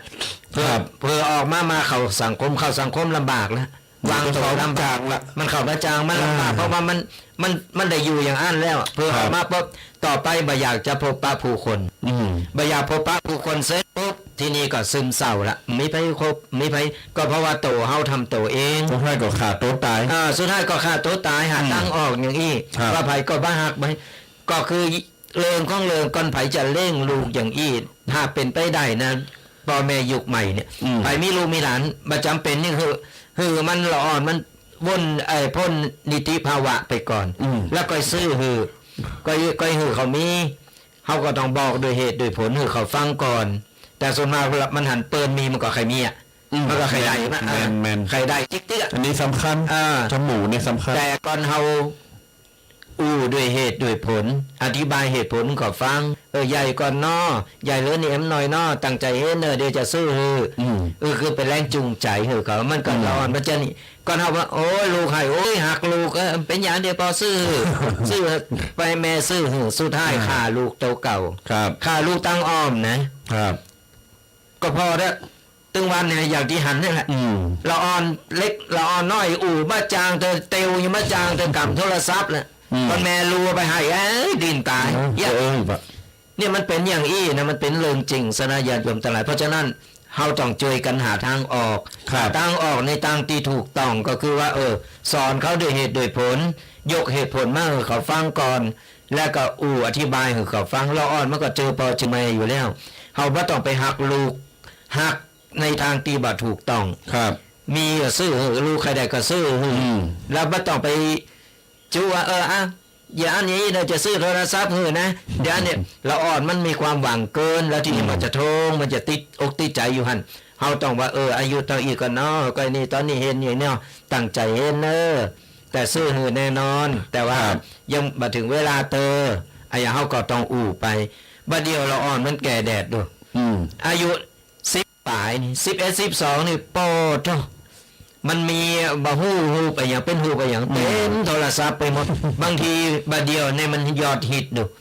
ยอดฮิตเพราะว่าอย่างที่เป็นข่าวเขานะมันข่าวอะไรอย่างส่งอันนั้นอันนี้ไปหือกัน แม้แต่เราน้อยไม่ยิงพอใจส่งไปหือกันส่งไปส่งมาจีบกันไปจีบกันมันก็ส่งของบัดดี้บัดฮักไปหือกันมันก็เลยกลายเป็นเราอ่อนมันเลยใจแตกสังเกตพอบาเดียวเนี่ย12นี่โปรโตขับรถเบิ้ลลนหาคนลนนะครับไปแข่งกันนะยิงกันฆ่ากันสมัยแต่ก่อนนี่11 12 14 15นี่โดดน้ำปุ้มแก่ผ่าอยู่บาเดียวบะมีแล้วบาเดียวนี่ขับรถเป็นแฟนกันเมื่อบางคนก็เป็นผัวเป็นเมียกันเลยอย่ามาตั้งจบเถอะมีลูกกันแล้วแต่งงานกันแล้วก็เพราะเข้าใจมันเกินมันวิวัฒนามันเร็วเกินไปมันเร็วเกินไปเพราะฉะนั้นเขาต้องดูแลลูกหลานเขา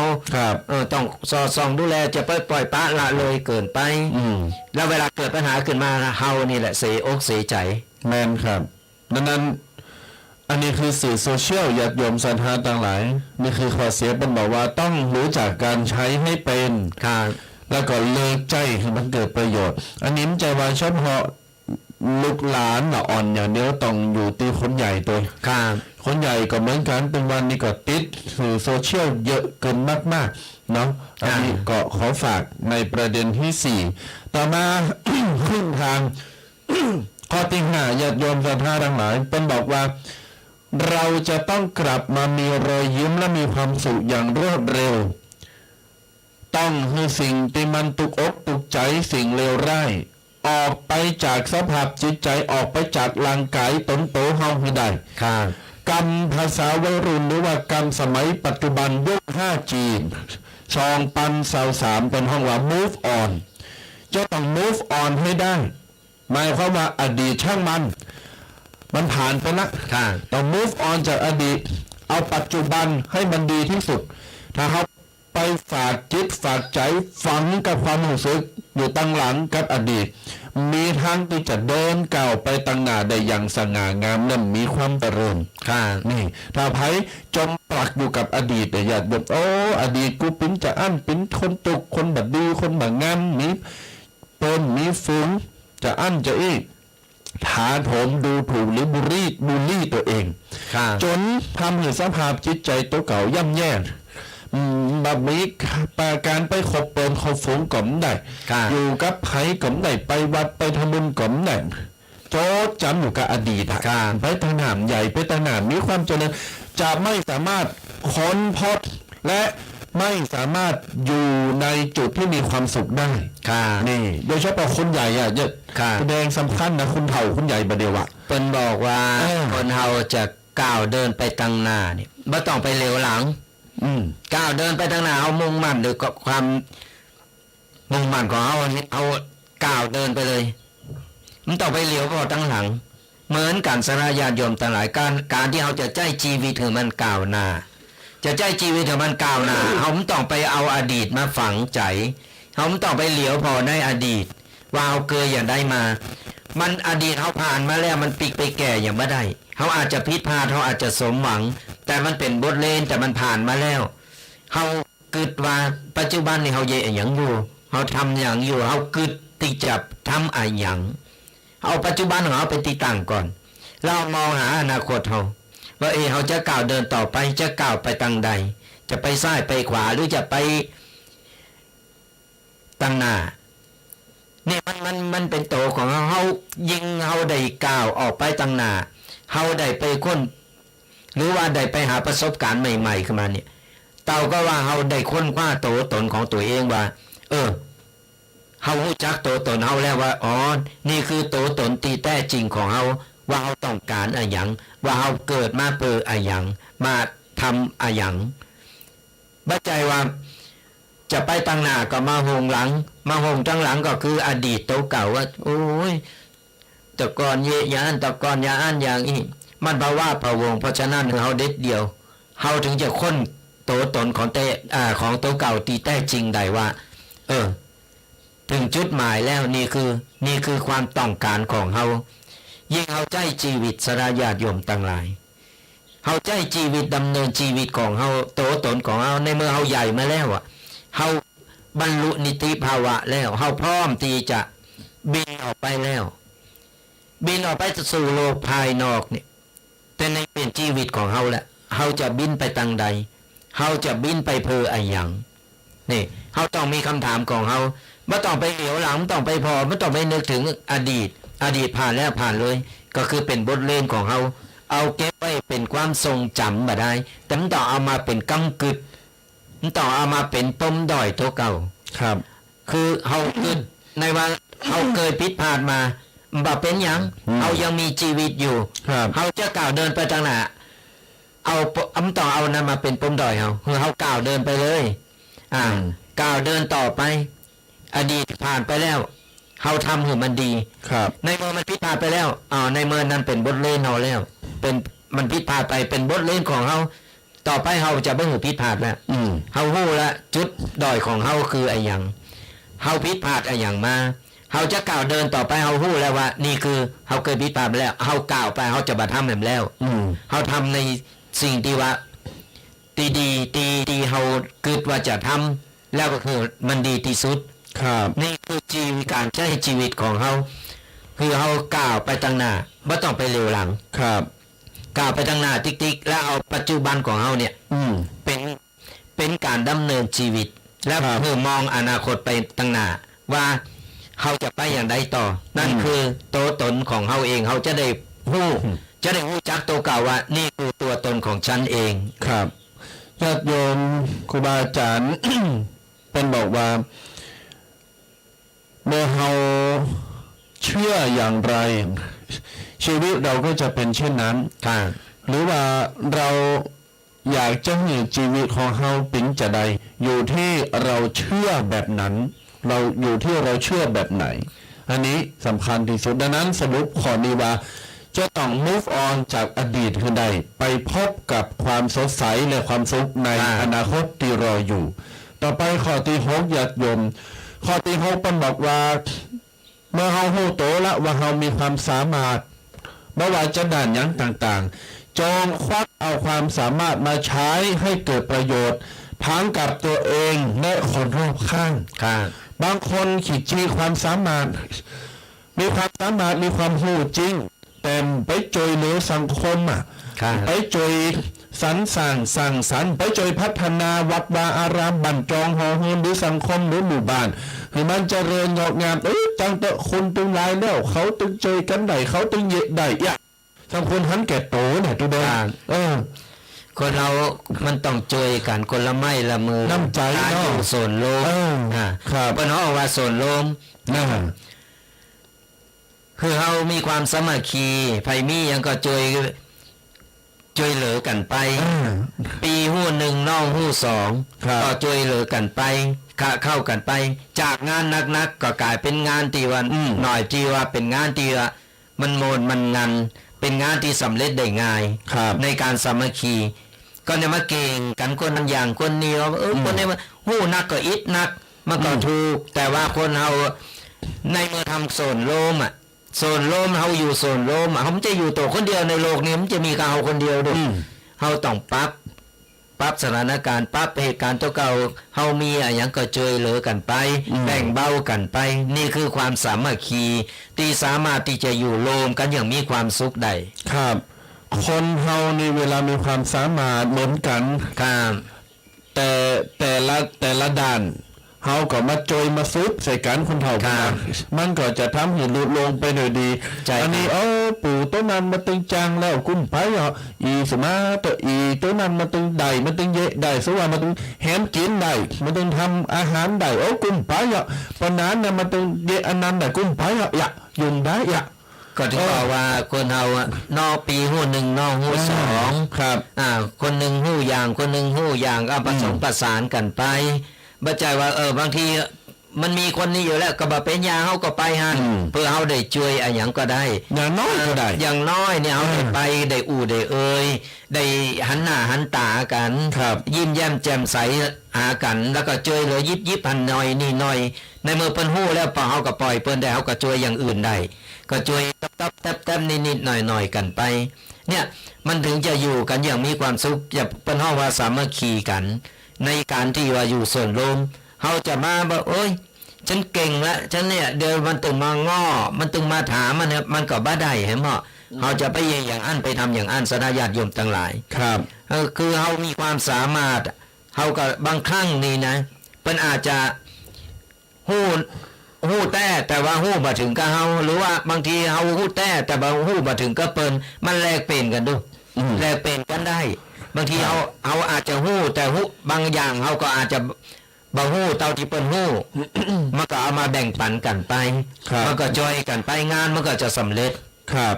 อันนี้คือข้อที่6ญาติโยมศรัทธาต่างหลายมีความสามารถค่าเข้ากันไปต่างคนต่างมีเธอมีฉันมีกับมาจุยหรือเฟอร์กันนี่ต่อไปข้อที่7ญาติโยมศรัทธาต่างหลายข้อที่7นี่เป็นบอกว่าบ่ต้องอยากจะเป็นผู้นำอยู่ตลอดเวลาก็ได้คำนี้สั้นๆแต่อีกนะแต่ความหมายที่อธิบายนี่ล้ำลึกมากหลายคนอยากจะเป็นผู้นำหลายคนอยากจะเป็นผู้นำครอบครัวเป็นปลงผู้นำหมู่บ้านผู้นำชุมชนเป็นกำนันอยากจะเป็นใหญ่ว่าอันตัวเนาะอยากจะเป็นใหญ่แต่ทีนี้เป็นบอกว่าบ่ต้องจะขวนขวายบ่ต้องอยากจะเป็นใหญ่อย่าเป็นผู้นำอยู่เสมอหัดเป็นผู้น้อยบ้างก็ได้เนี่ยตัวแดงหัดเป็นผู้น้อยบ้างก็ได้ค่ะคือจริงๆแล้วการที่จะก้าวมาเป็นผู้นำคนอื่นใดเนี่ยอย่างน้อยเนี่ยเขาต้องมีจิตใต้สำนึกว่าเขาต้องมีจิตใต้สำนึกว่าเขามีความสามารถมากน้อยแค่ไหนที่จะนำเป็นใดหรือว่ามันต้องไต่เต่าแต่เป็นผู้น้อยก่อนแล้วถึงจะไปเป็นผู้นำได้ไปใจก้าวกระโดดมาถึงปุ๊บโอ้ยกูมีอำนาจกูมีปุ๊บอยากเป็นคนใหญ่คนโตอยากเป็นนั้นอันนี้ปุ๊บคือมันก้าวกระโดดมันข้ามขั้นตอนไปคือถ้าไปเป็นได้แต่ว่ามันประสิทธิภาพมันบ่เหมือนกันคือขาดภาวะการเป็นผู้นำได้เพราะว่าเขาไม่ได้เห็นหู้มาดูก่อนไผไต่เต่าจากการเป็นผู้น้อยมาก่อนจะหู้ตุกหู้ยากหู้ว่าความหู้ซึกของเป็นผู้น้อยเป็นอย่างใดได้เห็นหู้ต่างๆนานาการจะเป็นช่างมันก็ต้องเห็นแกะเป็นในคนล่างรถก่อนเป็นก้นเนี่ยไต่เต่าไปทีละขั้นตอนเพราะเราสั่งสมประสบการณ์หาประสบการณ์อันนี้ถึงจะเป็นผู้นำที่มีคุณภาพดี100%แต่ไปแบบเป็นผู้นำอุ้ย อยากใหญ่อยากโตมีอำนาจมีเงินมีทองมีกูสิ่งกูอย่างอะไรยังก็ได้ก็ซื้อเอา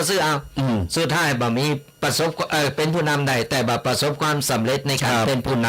ำ ใช้อำนาจบาดใหญ่ตีบาดถูกต้องเพราะบ่ฮู้ความรู้สึกว่าคนที่เป็นผู้น้อยเป็นอย่างไรมันเหมือนกันสระญาติโยมต่างๆเฮาจะเยอะหยังก็ตามเฮาต้องเฮ็ดอู้ง่ายๆอ่ะเราอ่อนเกิดมาปุ๊บจะไปเห็นภาษาอังกฤษจะไปเห็นภาษาไทยกอไก่ยังไม่ได้เห็นเตยะหู้เริงมันก็ไปหู้เริงมันก็ไปกูมีเศษมาสอนได้ แต่ว่าไอ้พื้นฐานมันอ่ะพื้นฐานของความเป็นการเป็นในผู้น้อยเนี่ยเขาจะได้ต้องเขาต้องเทนหู้เตยไตเต่าไปทีละขั้นตอนเขาถึงจะหู้ซึกแล้วเวลาเขาเป็นผู้นำเนี่ยเขาจะได้อ่านเกมได้หมดเลยเขาจะได้พอหันแล้วว่าอ๋อนี่ถ้าเป็นผู้น้อยอย่างนี้ความรู้สึกเป็นอย่างนี้มันถึงจะได้ใจคนครับก็เขาจะก้าวกระโดดเลยเขาบอกเขาเอาใจคนไม่ได้หรอกมันอยู่ได้มาเริ่มเมินมานั้นเดี๋ยวมันก็ต้องตกลงมาเพราะมันไม่แน่นอนเราของอย่างอี้เหมือนบอกไฟอ่ะนะแซวเดียวก็ตกแซวเดียวมันก็ขึ้นไปโอ้เฮ้ตกแต่ก้อยๆขึ้นไปชื่อเนี่ยมันยาวแล้วมีบุคคลอีกประเภทหนึ่งตรงกันข้าม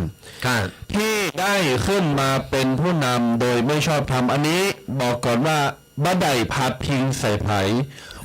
ตามหลักธรรมและความเป็นจริงคนที่ขึ้นมาเป็นผู้นำโดยไม่ชอบทำไม่โปร่งใสยัดใต้โต๊ะซื้อสิทธิ์ขายเสียงเนี่ยใต้โต๊ะหรือว่าใส่ซองหรือว่าบนโต๊ะก็ตามคนประเภทนี้เขาจะทำยังไงก็ถึงบอกว่าแบบมีความเป็นห้องว่าในมือก่อนที่โต๊ะเก่าจะเข้าไปสู่ตำแหน่งนั้นๆโต๊ะเก่ายังทุจริตอ่ะยังทุจริตอยู่ยังแบบโปร่งใสอ่ะแล้วเกิดเข้าไปปุ๊บล่ะเพื่ออะไรอย่างเขาเข้าไปเพื่ออะไรอย่างล่ะเพื่อหวังอะไรอย่างเริ่มต้นก็แบบโปร่งใสแล้วโปร่งใสแล้วต่อไปมันจะไว้ใจได้ก็คือเขาไม่ต้องคือเขาพอนี่ก็หู้แล้วว่าหลายๆวงการน่ะหลายๆวงการน่ะเตาตีหู้มาแต่เขาบ้าอู่บ้าพิงบ้าได้บ้าพิงไหนนะอันนี้อู่ตามรักธรรมว่าเนี่ยหลายๆวงการโซนมากแล้วเนี่ยจะก้าวกระโดดโดยการบ่โปร่งใสปุ๊บไปโดยบ่ชอบทำและสุดท้ายมาได้ไปทำจริงแต่ไม่ได้มาเมินมานานหรอกมันก็สร้างความเดือดร้อนคือบ่มีประสิทธิภาพบ่มีความรู้บ่มีประสิทธิภาพแต่จะไปเป็นผู้นำไปเป็นบริหารเนี่ยมันก็ทำบ่ได้คือมันตั้งนอกมันดูดีแต่ตั้งในมันโกงอ่ะคือมันเลยทำเหอว่าทำอย่างแบบเต็มตีสุภาษิตบอกว่าข้างนอกสุขใสข้างในเป็นโพรงแล้วคือมันแบบเต็มตีอ่ะมันก่อนคนไปแบบโปร่งใสเนี่ยมันแน่นอยู่ในอกในใจแน่นอยู่ในหันเรียบร้อยแล้วดูความหู้ความสามารถอยู่ในพุงอยู่ในปุ่มอยู่ในสมองมันหมดแล้วมันก็สามารถที่จะทำบริหารเกิดเหตุการณ์ยังขึ้นมาปัญหาอย่างมาปุ๊บมันสามารถนี่ได้ด้วยภูมิใจตัวไปที่ไหนกับต้องโกรธเขาก็ไปดูความภูมิใจอ่ะได้มาบ่ชอบทำมันจะภูมิใจด้วยมันถึงไปมันจะคอยระแวงด้วยโกบันคุดโกบันคุยโกบันนี่ขึ้นมาแล้วตัวเก่าลงทุนไปแล้วอ่ะมันก็ต่อคืนลงทุนไปไหนๆก็ลงทุนมันก็ต่อคืนได้เลยอย่างไม่ใช่ปุตตื่นน่ะปุตตื่นเพออย่างเพราะฉะนั้นอันนี้ฝากเป็นข้อคิดเนี่ยสนาญาติโยมไม่ใจได้เอาไปเจาะจ้องว่าคนใดคนหนึ่งนะหรือว่าหน่วยงานใดหน่วยงานหนึ่งต้องออกตัวก่อนเนอะเดี๋ยวโทรมันลงในเขาอู่ตามรับทำสนาญาติโยมต่างหลายเนี่ยจะทำอะไรอย่างก็มันโปร่งมันใสมันดีไปตามทำนองของธรรมไปขึ้นบันไดขึ้นทีละคันจะไปก้าวกระโดดหรือว่ากระโดดขึ้นไปคันสูงสุดแล้วมันตกแล้วมันเจ็บคลังก่อนมันบาดเจ็บก็หนักแข้งเถิกนะบับปายบับปอโดนเป็นซ้ำเติมทำไปกันใหญ่ครับต่อไปญาติโยมศรัทธาต่างหลายคนที่แปลก็สำคัญนะสำคัญมากๆญาติโยมฟังให้ดีเป็นบอกว่าเราไม่ต้องจำเป็นต้องอวดให้ใครรู้ว่าเราเก่งแค่ไหนแต่เราทำให้เขาเห็นว่าเราเก่งแค่ไหนดังนั้น จะหันหน่อยว่าการกระทำสำคัญกว่าคำพูดตัวเองว่าอันน่ะ ถูกต้อง นี่ก็โยงมาถึงขอตะกี้นะ อันนี้แน่นอนอยู่แล้วล่ะ ครับ คือถึงบอกว่าเฮากระทำเหอะเขาหันดีกว่าเฮาว่าต้องไปใจกำอู่กำโอดไปทำงานว่าฉันเก่งนะฉันเก่งเรื่องโน้นเรื่องนี้ฉันทำโน้นทำนี่อะไรต่างๆนานา คือเฮากระทำเหอะเขาหันดีกว่า ครับ คือคนอื่นเปิ้นชมเฮาดีกว่าคือเปิ้นพอผลงาน ก่อนเฮามีผลงานเนี่ยบ่ต้องไปเฮาต้องไปนี่ล่ะเปิ้นนึงบอกเปิ้นนึงชื่นชมมาเองเปิ้นหัดคุณงามความดีของเฮาอยู่แล้ว ครับ แต่ถ้าเฮาไปเมาจะแปลงอันนั้นเนอะจะทำอันนี้เนอะจะอย่างอันอย่างอีต่างๆนั่นนะอันนี้เป็นห้องมันโนก็คือว่าคืดไปก่อนทั้งเดียวยังบ่มีอะหยังบ่มีโตตนบ่มีอะหยังเลยตีจะมายืนยันได้เฮาต้องทำเขาหันค่อยๆทำไปปัญหาเยอะอย่างทำไปทำไมคือเฮาอ่อนน้อมถ่อมตน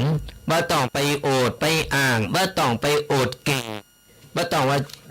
เก่งเนี่ยมันบ่มีไผเก่งกับไผทุกคนน่ะสราญาติโยมทั้งหลายจำเอาไว้เลยว่ากูคนทุกคนบ่ว่าสราญาติโยมบ่ว่าตุเจ้าพระเนรบ่ว่าไผก็ตาม มีดีในโตของเขาแต่ละคนกูคน มีดีในโตของแต่ละคนกูคนมีความสามารถของแต่ละคนเนี่ยความสามารถนั้นจะเหมือนกันหรือบ่เหมือนกัน มันอยู่ที่บุคคลคนนั้นเพราะฉะนั้นเราต้องไปดูถูกเราต้องไปโอดต้องไปอ้างต้องไปว่าเฮาเก่งอย่างอันใหญ่คนเก่งกว่าเฮาก็ยังมีแต่เปิ้นก็แม่นครับ เปิ้นจะเก็บอย่างที่บอกนะมีคมไว้ในฟักบ่ต้องเอาไปจับมีดออกมาแกว่งหันแกว่งนิ้วฉัน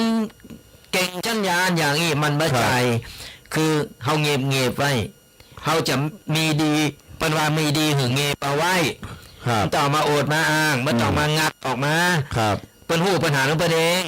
ครับเปิ้นฮู้ปัญหาของเปิ้นเองก่อนเฮามาเฮาจะจะทำมาอย่างนี้เฮาทำมือเปิ้นหันก่อน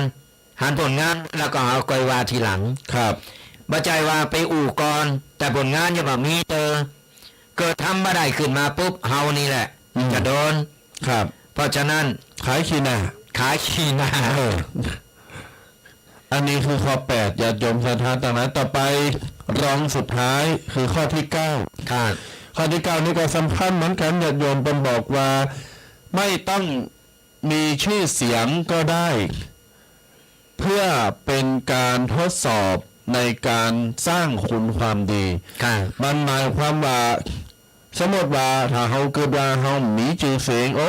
กุ่มทำมันนั้นเลยเฮ้ยกุ่มไปที่หันเลยเฮ้ยคือคนเป็นมีชื่อมีเสียงมีคุณมีด็อกเตอร์มีหันมีนี่ไปดีกว่าเฮามันคนปูปาถ้าเกิดจีเฮาก็มีกำลังใจในการทำความดีหรือช่วยเหลือสังคมญาติโยมศรัทธาทั้งหลายมันบ่จำเป็นนะจำเป็นคือว่าจำเป็นการที่เฮาจะทำบุญหรือเบาไปถึง2ไปดูเนี่ยการจะทำบุญหรือการจะอย่างก็ตามสราญาติโยมทั้งหลายเฮาบ่จำเป็นว่าจะต้องมีตำแหน่งจะต้องมีอันนั้นอันนี้ครับถ้าเฮามีต้องรอมีตำแหน่งก็ไปทำบุญมันก็เข้าใจเลยพระศาสนาพระสัมมาสัมพุทธเจ้าเพิ่นบ่ได้บอกได้สอนเฮานี่บ่ได้ว่าต้องรวยนะถึงมาทำบุญต้องมีตำแหน่งเด้อคือเปิ้นบ่ได้แยกแยะมันอยู่ที่ว่าเราจะทำคุณงามความดีจะทำอะไรอย่างก็ตามสราญาติโยมทั้งหลายครับเฮาทำไปเตอโดยความมั่นใจของเฮาอย่างที่บอกคนเฮาไม่มีความสามารถของแต่ละคนบ่เหมือนกันครับมันจะมีความสามารถแต่ละคนบ่เหมือนกันเพราะฉะนั้นเฮาใจความสามารถใจความที่ว่าเฮาอยากจะทำอะไรอย่างในที่ว่าเฮาทำและบ่เดือดร้อนไผเฮาจะทำคุณงามความดีเฮาต้องมาว่าอุ้ยโกคนนั้นเปิ้นรวยหรือเปิ้นจะไปทำบุญอันนั้นก็ส่วนของเปิ้นอันนั้นเปิ้นเฮาเปิ้นมีนักเปิ้นก็ทำบุญของเปิ้นนักตามศรัทธาของเปิ้นเฮามีบุญน้อยเฮาก็ทำน้อยเฮาก็ได้บุญได้ทำบุญเหมือนกันเพราะฉะนั้นบ่ต้องไปว่าต้องมีตำแหน่งต้องมีคนเฮาตำแหน่งมันของนอกกายตายไปมันก็เหมือนกันนั่นหมดอ่ะตายไปมันก็มีอยู่ตาน่ะมันมีไผแล้วมาฉันตำแหน่งนี้นะจะต้องขึ้นสวรรค์มันก็บ่มีฉันด็อกเตอร์เนี่ยขึ้นสวรรค์นะก็บ่ใจมันก็เท่ากันหมดตายไปแล้วเนี่ยคือมันของนอกกายเฮาบ่ต้องไปใส่ใจมันหรอกมันได้มามันก็เสียไปเหมือนกันของบ่แน่บ่นอนลาภยศสรรเสริญนี่เฮาทำมันหยังก็ตามเฮาบ่ต้องไปหวังตำแหน่งเอาตำนานไว้เอาตำนานคุณงามความดีเปิ้นสรรเสริญเยินยอตายไปเปิ้นก็ยัง ดูแลเปิ้นยังสรรเสริญเยินยอเปิ้นยังระลึกนึกถึงเฮา ครับ ยกตัวอย่างครูบาบ้านเฮาครูบาปอบ้านเฮาครูบาศรีวิจัยเปิ้นบ่ได้เอาตำแหน่งบ่ได้หวังตำแหน่งอะไรอย่างเปิ้นทำด้วยใจทำก็ทำแต่ทำสำเร็จไปกี่อย่างหลายอันหลายอย่างบ่ว่าจะเจอมรสุมต่างๆสุดท้ายมาปุ๊บแม้แต่เปิ้นได้มรณภาพไปจื่อเปิ้นก็ยังอยู่กูสิ่งกูอย่างพอจื่อปุ๊บกูคนจะยกมือไหวแล้วพอได้ยินจื่อยกมือไหวแล้วนี่คือเป็นตำนานของโลกตัวนี้เป็นตำนานของโลกพอได้ยินจื่อกูบาศรีวิจัยปากันยกมือไหวหมดแล้วนี่แหละคือเป็นตำนานมันไม่ได้ว่าตำแหน่งนั้นตำแหน่งนี้ยกมือไหวมันไม่ใช่มันไหวเฉพาะแค่ภายนอกปะหน้ากันมาได้แค่ในตำแหน่งทำมันยังก็ตามคือมันเป็นตำนานดีที่สุดคือเปิ้นได้ระลึกนึกถึงคุณงามความดีของเฮาจะไปเปิ้นสาบแจงเวลาตายไปเปิ้นยังแจงยังด่าอันนี้มันก็บ่ไหวมันก็บ่ได้มันไปไหนบ่ได้แล้วเพราะฉะนั้นทำมาอย่างก็ตามสระญาติโยมเฮาทำด้วยความตั้งใจได้มั่นใจทำแล้วก็บ่ต้องไปหวังอย่างนี่มันจะมาเองตำแหน่งมันจะมาเองฟ้ามีตาอย่างได้เปิดก่อถึงหันคุณงามความดีของเฮาบ่วันใดก็วันหนึ่งกำนันบ่ได้แต่อย่างน้อยก็เป็นตำนานเอาไว้คือลูกคือหลานได้สืบต่อกันไปตำแหน่งอยู่ไม่นานแต่ตำนานจะอยู่กับเราตลอดไปข้อสุดท้ายข้อที่10ญาติโยมศรัทธาทั้งหลายเปิ้นบอกว่าควรมีความเมตตาให้แก่กันและกันอันนี้ข้อสุดท้ายนี้ครอบคลุมทั้งหมดนะควรมีความเมตตาให้แก่กันและกันความเมตตานี่ก็คือความรักความเอื้ออาทรการแบ่งปันน้ำใจแบ่งปันสิ่งของการให้กำลังใจการไปมาหาสู่กันนี่คือความเมตตาให้แก่กันและกันไทยหรือสังคมไหนที่มีความเมตตามีความน้ำใจมีการแบ่งปันให้กันและกันสังคมนั้นหรือครอบครัวนั้นหรือคนนั้นจะอยู่กับเปิ้นบ่ได้จะบ่มีความเจริญไร้ซึ่งความเมตตาอย่างวันเนี้ยอาจารย์รายการแล้วจะไปก็ไปได้ก็มีเมตตาเหมือนกันนะแต่วันนี้นะเนี่ยแล้วก็มีเมตตาก็ยินดีอยากให้พ่อเมตตาไผเนี่ยความเมตตาคือการคนเฮาอยู่ด้วยกันอยู่ส่วนรวมอยู่ในสังคมที่สังคมรวมที่คนมากหน้าหลายตาอย่างน้อยในความเมตตาของเฮามันต้องมีซึ่งกันและกันแบ่งปันกันเมตตาเฟ้อเพ้อแผ่กันไปจะไปหันแก่โตจะไปทำอะไรว่าบ่ได้มาใจปีใจน้องมาใจลูกใจหลานมาใจยังก็ตามคืออย่างน้อยเนี่ยความเมตตาเนี่ยเป็นเมตตาค้ำจุนโลกคือเฮาสามารถเมตตาได้หมดไม่ว่าจะเป็นสัตว์สิงสาราสัตว์ต่างๆไม่ว่าจะเป็นคนเป็นมนุษย์หรือเป็นเพลินโลมโลกยังก็ตามถ้าเฮามีความเมตตาเนี่ยโลกมันอยู่สบายมันอยู่ได้ง่ายมันยิ้มแย้มแจ่มใสไปไหนก็มีคนเมตตากันก่อนไปไหนหน้างิกหน้างอใส่กันไปไหนแล้วโกรธแค้นกันเหมือนว่าอย่างอันนั้นมันอยู่กันมะโมนแล้วเพราะฉะนั้นเราอยู่ในเพื่อนร่วมโลกคืออยู่ด้วยกันจำนวนนักจำนวนนักเพราะฉะนั้นอย่างน้อยเนี่ยอันดับแรกเนี่ยเป็นเพราะว่าคนไทยเนี่ยยิ้มสยามยิ้มแย้มแจ่มใสกันไปก่อนทีหลังก็อย่างอื่นมาทีหลังยิ้มแย้มแจ่มใสตักตายกันไปมีความอ่อนโยนมีความอ่อนน้อมมีความเมตตาสงสารช่วยเหลือซึ่งกันและกันถามไทยกันไปเนี่ยโลกมันก็จะงามโลกมันจะอยู่อย่างมีความสุขคนเฮาก็จะใช้ชีวิตอย่างมีความสุขไม่ต้องไประแวดระวังไม่ต้องไปชิงดีชิงเด่นไม่ต้องไปแข่งแย่งไป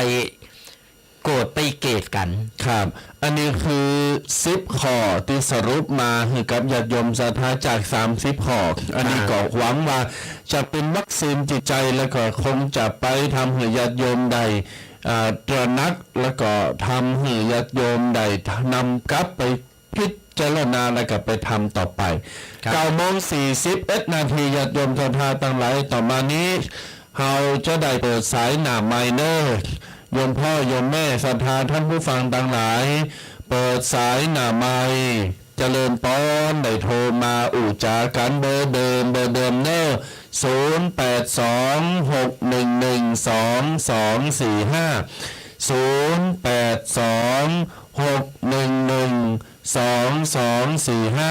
0826112245 เอาละเนอะเปิดสายหนาไมค์แล้วเนอะท่านทั้งหลายฟังอยู่ชมอยู่ก็โทรมาได้เนอะตอนนี้ก็8 โมง9 โมงปลาย9 โมง 40 41แล้วฟังอยู่ตั้งได้ชันยานปิ้นจะได้เข้าใจเจริญปอนศรัทธาญาติโยมได้โทรมาอุจาเนอะญาติโยมเนอะวันนี้วันตรุษจีนใครเป็นคนเจอใครจีนกา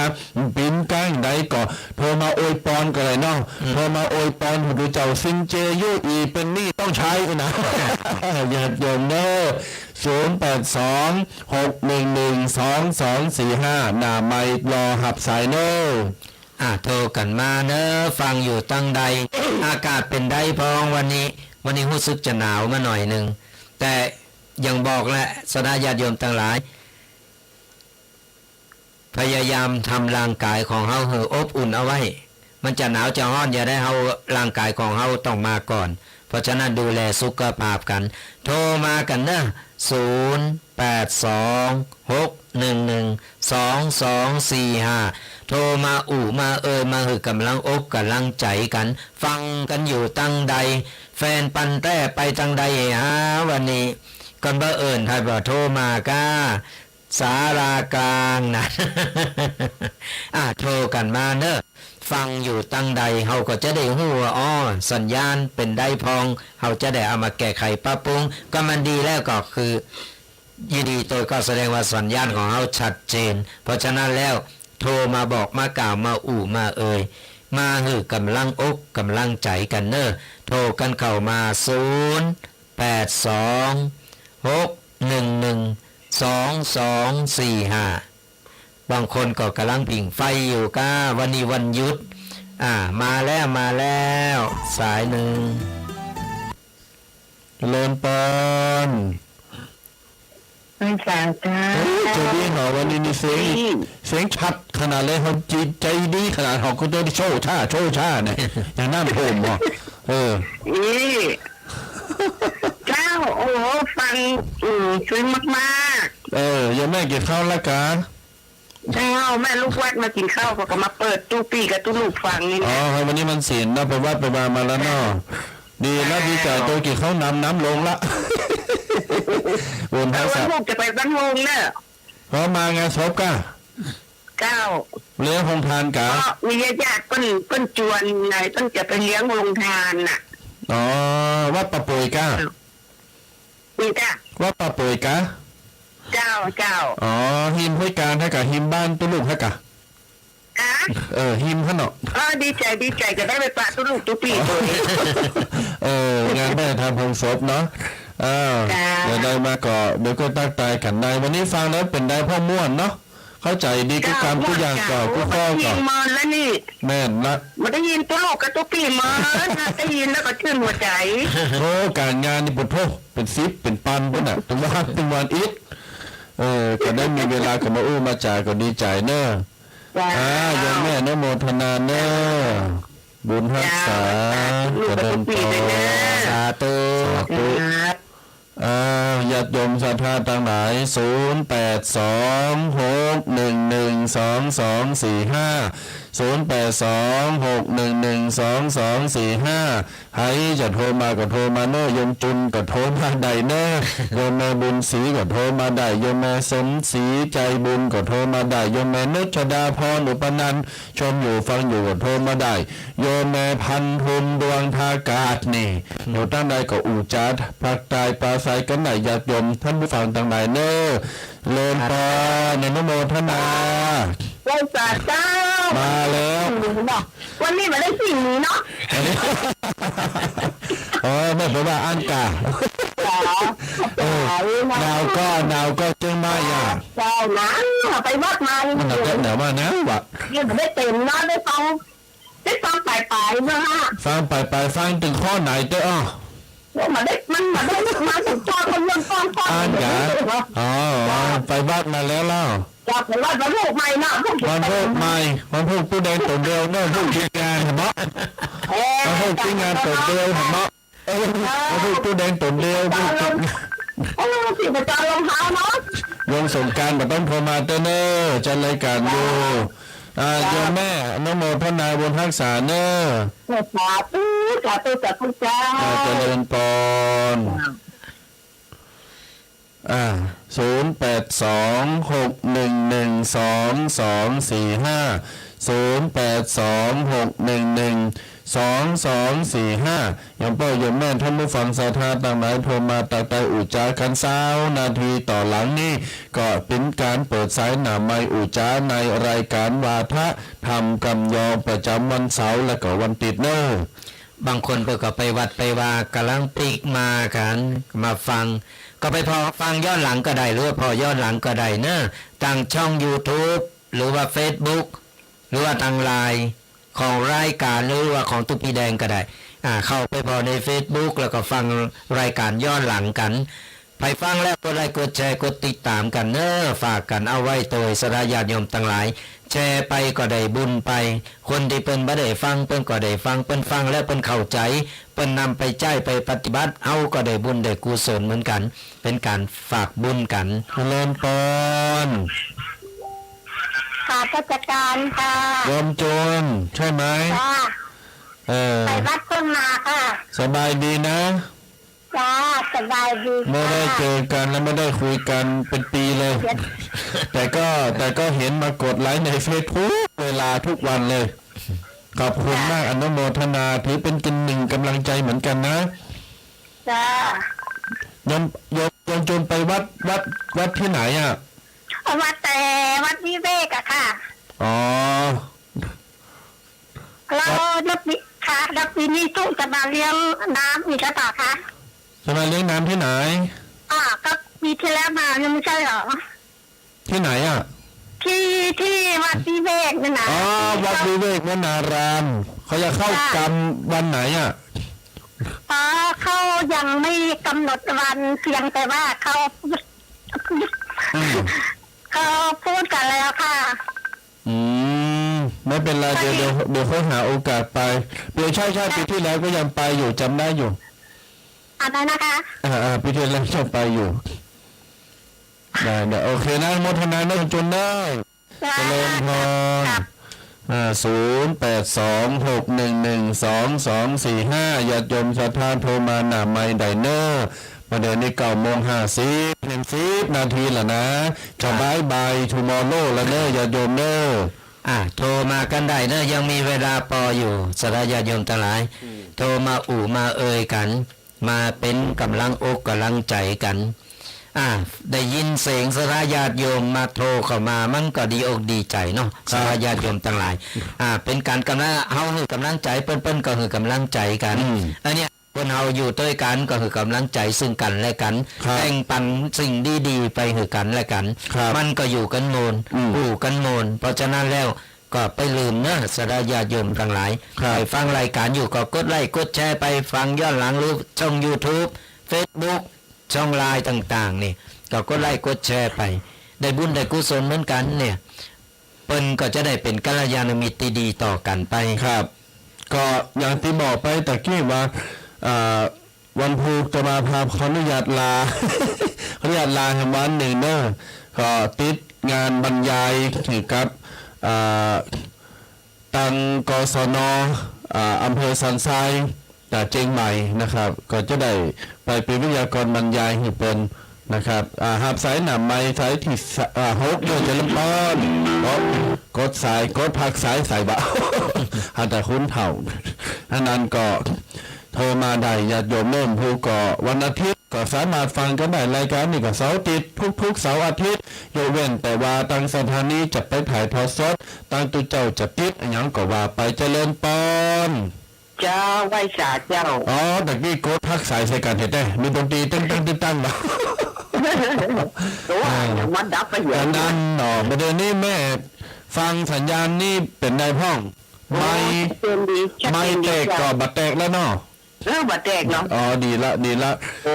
ชัดเจนเพราะวันเสาร์วันที่มีเนี่ยที่มาได้ย่างนะการเนาะตลอดมันม่วนดีม่วนแล้วแม่เราแบบฟังม่วนตลอดเนาะเจ้าฟังดีละแม่ฟังเป็นเบิ่งเนาะฟังเห็น10 20 ปีไปแล้วแม่จะเข้างานแล้วเนาะ เจ้าหรือเข้างานแล้วเจ้าต้มไข่ ไปวัดก่อนวันเนี้ยวันศีลน่ะ โอ้ไปไหนมาได้เลยสบาย เขาแต่งถามบ้างกะเพราะว่าใจอยู่วัดนี่เราแม่ใจแม่อยู่วัดแม่เป็นบุญละ ฟังวิทยุตลอดกับ แม่ใจเติงหาพระเจ้าพระธรรมใจเติงหาเสียงธรรมะแม่ได้บุญละแม่ได้บุญขนาดเลยเพราะจิตใจแม่ตกแล้ว เจ้าโอ้ตอนนี้ไปกะจังพาดโลกใจนี่มาได้ไปไหน นั่นแหละไปยารักษาไปเอายาหมอพ่องเอายาใจพ่องเลยกะเดี๋ยวก่อนหาบุญรักษาเด้อ เกียบบันลอดนะเงื่อนท่าน ดีแล้วบุญรักษาแล้วนะแม่เด้อ เจ้าไว้ใจ นโมทนาเจริญพรอ้าวญาติโยม9:52เห็น7 นาทีแล้ว ขออีก3 สายเนาะอีก7 นาทีปลายมาเดี๋ยวนี้วันเวลามันเลยนะวันเวลาผ่านไปไวเหมือนโกหกญาติโยมพี่น้องศรัทธาทั้งหลายท่านผู้ฟังทุกคนทุกท่าน0826112245หน้าไมค์รายการนี้วันเสาร์วันอาทิตย์ที่นี่ที่เดียว104.50วาทะธรรมกำยองมาว่ะโอ้มาไหนเนอะญาติโยมเนอะมาปันพรมาอวยพรอย่างก็เป็นพรอย่างก็ตุ๊ดจีนก็ได้เนอะญาติโยมศรัทธาทั้งหลายโทรมาเนอะ อวยพรอย่างเดียวบดีนะ ดีจ้ะ เป็นมีหมูมีเป็ดมีไก่ มีนมเข่งมีนมเข่ง ตุ๊ดจีนเขาไม่ใช่บรรพบุรุษคนจีนเนาะ แต่จะเป็นคนไทยคนจีนคนยังก็เจอจาดยังก็เป็นพี่น้องกัน ฮักกันบ้างอย่า การ โยม แป้งกันไปมีเปิ้นมีเทศกาลเปิ้นเอาก็แสดงความยินดีก็เปิ้น ครับ เนี่ยมันก็ตึงอาสะเปิงอาศัยกันไปฮับสายก่อนเนาะ เดินพร การเปิ้ลเอาก็แสดงความยินดีก็เปิ้ล ปิดวิทยุแล้วฟังมือถือเนอะโทรมาใหม่เนอะอย่าลืมต้องปิดวิทยุแล้วก็ฟังทางมือถือเอาอันเสียงมาแต่สะท้อนตั้งมือถือก็ดีฟังวิทยุก็ดีฟังเนอะพ่อแม่ศรัทธาทั้งหลาย0826112245 หน้าไมค์ขอทั้ง2 สาย 3 สายสุดท้าย จะได้สรุปและอนุโมทนาปันปอนเนอร์9:54แล้วตอนนี้เนอร์ญาติโยมเนอร์แฮม5 นาทีแล้วนะจะบายแล้วนะญาติโยมพระจะโทรมาแบบเดี๋ยวนี้ก็ขอเมตตาเดี๋ยวโทรมาเนอร์5 นาทีสุดท้าย ขอ2 สายสุดท้ายเนอร์ โทรกันมาเด้อแต่เจ้านี้ ปิดวิทยุกันได้แม่แล้วก็กดโทรศัพท์ฟังตั้งโทรศัพท์เอาเสียงมันจะสะท้อนมามันอู่กันบอกเลยเพราะฉะนั้นก็ไปจะโทรมาก็โทรมาได้ตอนนี้เหลือเวลาหน่อยเดียวเขาจะรอรับสายอยู่เดี๋ยวจะได้ปั่นปอนกันไปลืมนะติดตามลามเตยกันไปเรื่อยๆนะตั้งแต่วันเสาร์วันติดตั้งแต่เวลา8 โมงถึง 10 โมงนะโยมสารา เดิน การ พรวะฮัลโหลวะว่าจะได้โยม ฟังคือเจ้าอ่ะ มันตุ๊กเกี้ยวอะไรอย่างแบบเดี๋ยวเนี่ยอันนี้เบอร์ตู้แดงผมผิดแล้วขออนุญาตวางเจริญปอน สาธุหล่อละพรเจ้าร อครับปอนนอ เจ้า ดีละโมทนาเด้อ เจ้าสาธุเจ้า ตู้แดงไปจู้ไผ่ให้หมอมาดีเด้อตู้แก้วได้ดีละ เปิ้นพายาโทรผิดมาดี เป็นหยังคนเฒ่าคนแก่กันเป็นธรรมดาเนาะเป็นธรรมดาลงลืมไปลืมกันไปครับอาราสรายาโยมทั้งหลายตอนนี้ก็ได้เวลาหรือเวลาให้หน่อยนึงเขาก็จะปอนกันเนาะปันปอนต่างอกตั้งใจหับปอนกันตั้งแต่นี้ต่อไปก็ขอสรายาโยมจุผู้จุคนจงหายตุกหายโศกหายโรคหายภัยหายเจ็บหายไข้นึกหวังสิ่งใดก็ขอให้สมปรารถนากูสิ่งกูประการเงินทองไหลมาเทมาอย่าได้ขาดสายของเงินต่อเงินทำการงานใดๆเจริญก้าวหน้าทำมาค้าขายร่ำรวยทำให้ทำสวนโดยผลผลิตเจริญงอกงามขายได้ราคาสุขภาพร่างกายแข็งแรงแข็งขาดปลอดภัยอายุมั่นขวัญยืนมีโชคมีใจหือบุญปกปักรักษาคุ้มครองกันกูคนเนอ โย จยะวรดิถีจักปันปอนดีให้กันตัวนาพ่อแม่ปิตาอาวอาหน้าป่าฝูงหมู่สัทธาญาติมิตรให้ได้สุขสันต์เหมือนกันทั่วทิศบวาเผ่าผู้และยิงใจฟังตัวเจ้าไปแล้วทุกใจสุขกายอยู่ดีสบายหายโรคโศกเศร้านั่นทำกรรมสอนพระพุทธเจ้าจุงยึดถือเอาจะไปละมีคนนับถือฤทธิเตจะเจริญก้าวหน้ายาวนานพ้นจากความทุกข์มีความสุขหลายประการอายุยืนนานเหมือนกันทั่วหน้าอายุยืนนานเหมือนกันทั่วหน้าจัตตารโอธรรมาวัฏันติอายุวันโนสุขังปะลา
ท่านกำลังติดตามรับฟังสถานีวิทยุกระจายเสียงพระพุทธศาสนาแห่งชาติ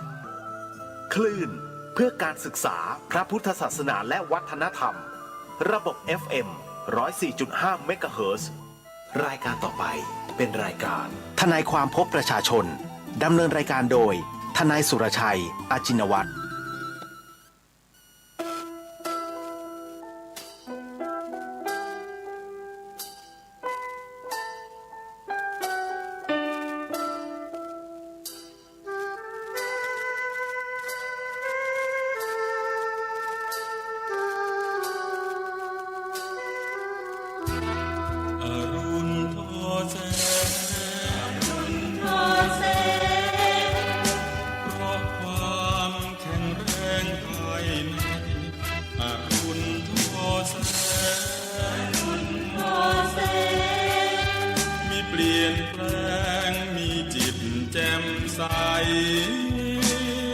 อรุณทอแสงมีนายแหนงร่วมแรงร่วมใจพลังยิ่งใหญ่รวมใจชาวเราที่มาความรักแรกเหมือนเพิ่มฟ้า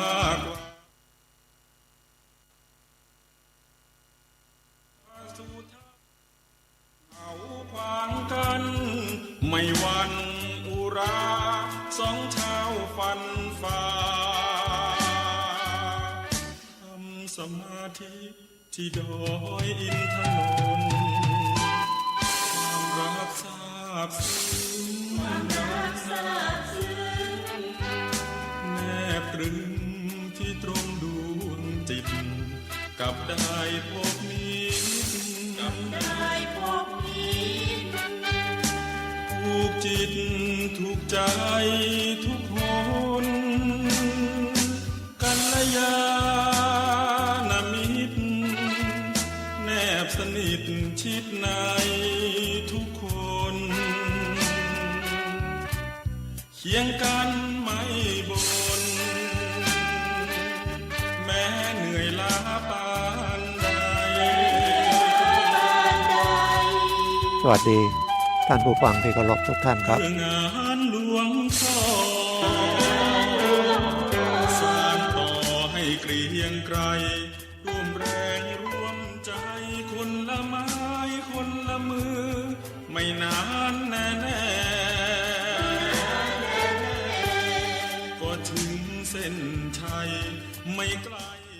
สวัสดีท่านผู้ฟังที่เคารพทุกท่านครับ พบกับรายการ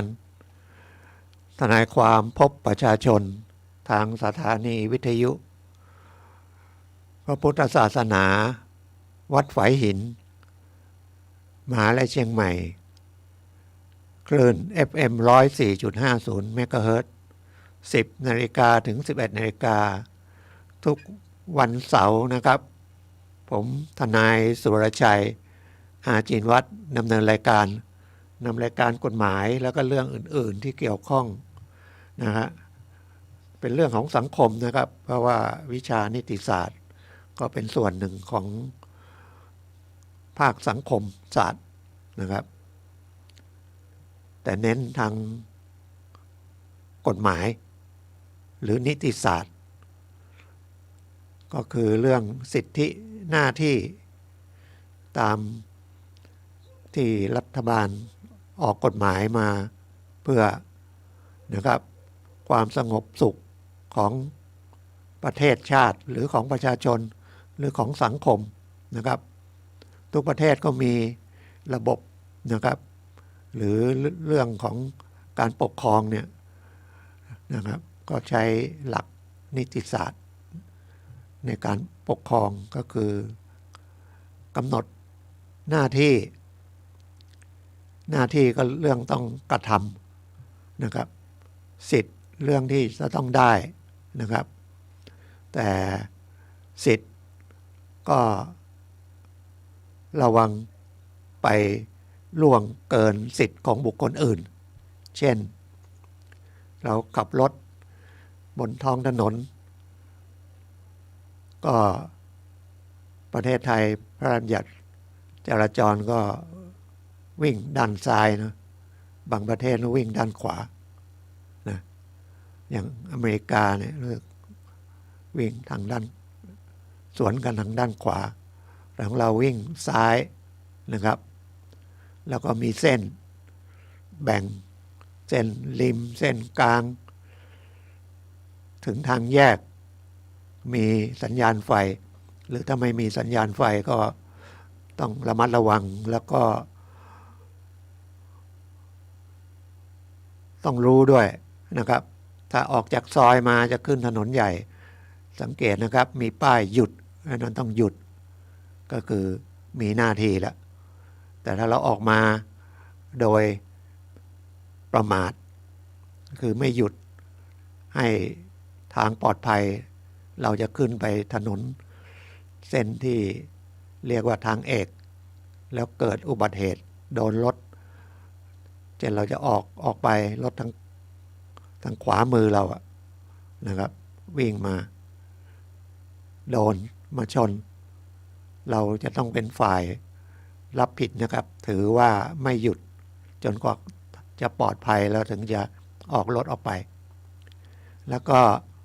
ถ้ารถมาทางซ้ายมือเราจะเลี้ยวเข้าซอยเราต้องให้รถทางด้านซ้ายมือเราเลี้ยวเข้ามาก่อนนะครับอย่าออกไปตัดหน้าเพราะว่าเขากฎหมายจราจรเขียนว่าเขามีสิทธิ์ที่จะเข้ามาจริงๆก็คือเพื่อความปลอดภัยนะครับคนที่เลี้ยวเข้ามาก็ต้องระวังรถที่วิ่งมาทางตรงที่สวนทางมาด้วยนะแล้วก็เลี้ยวเข้ามา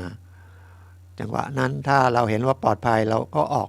ด้านซ้ายไปถ้าเราจะไปด้านซ้ายแต่ถ้าเราจะไปด้านขวาก็ต้องรอให้รถ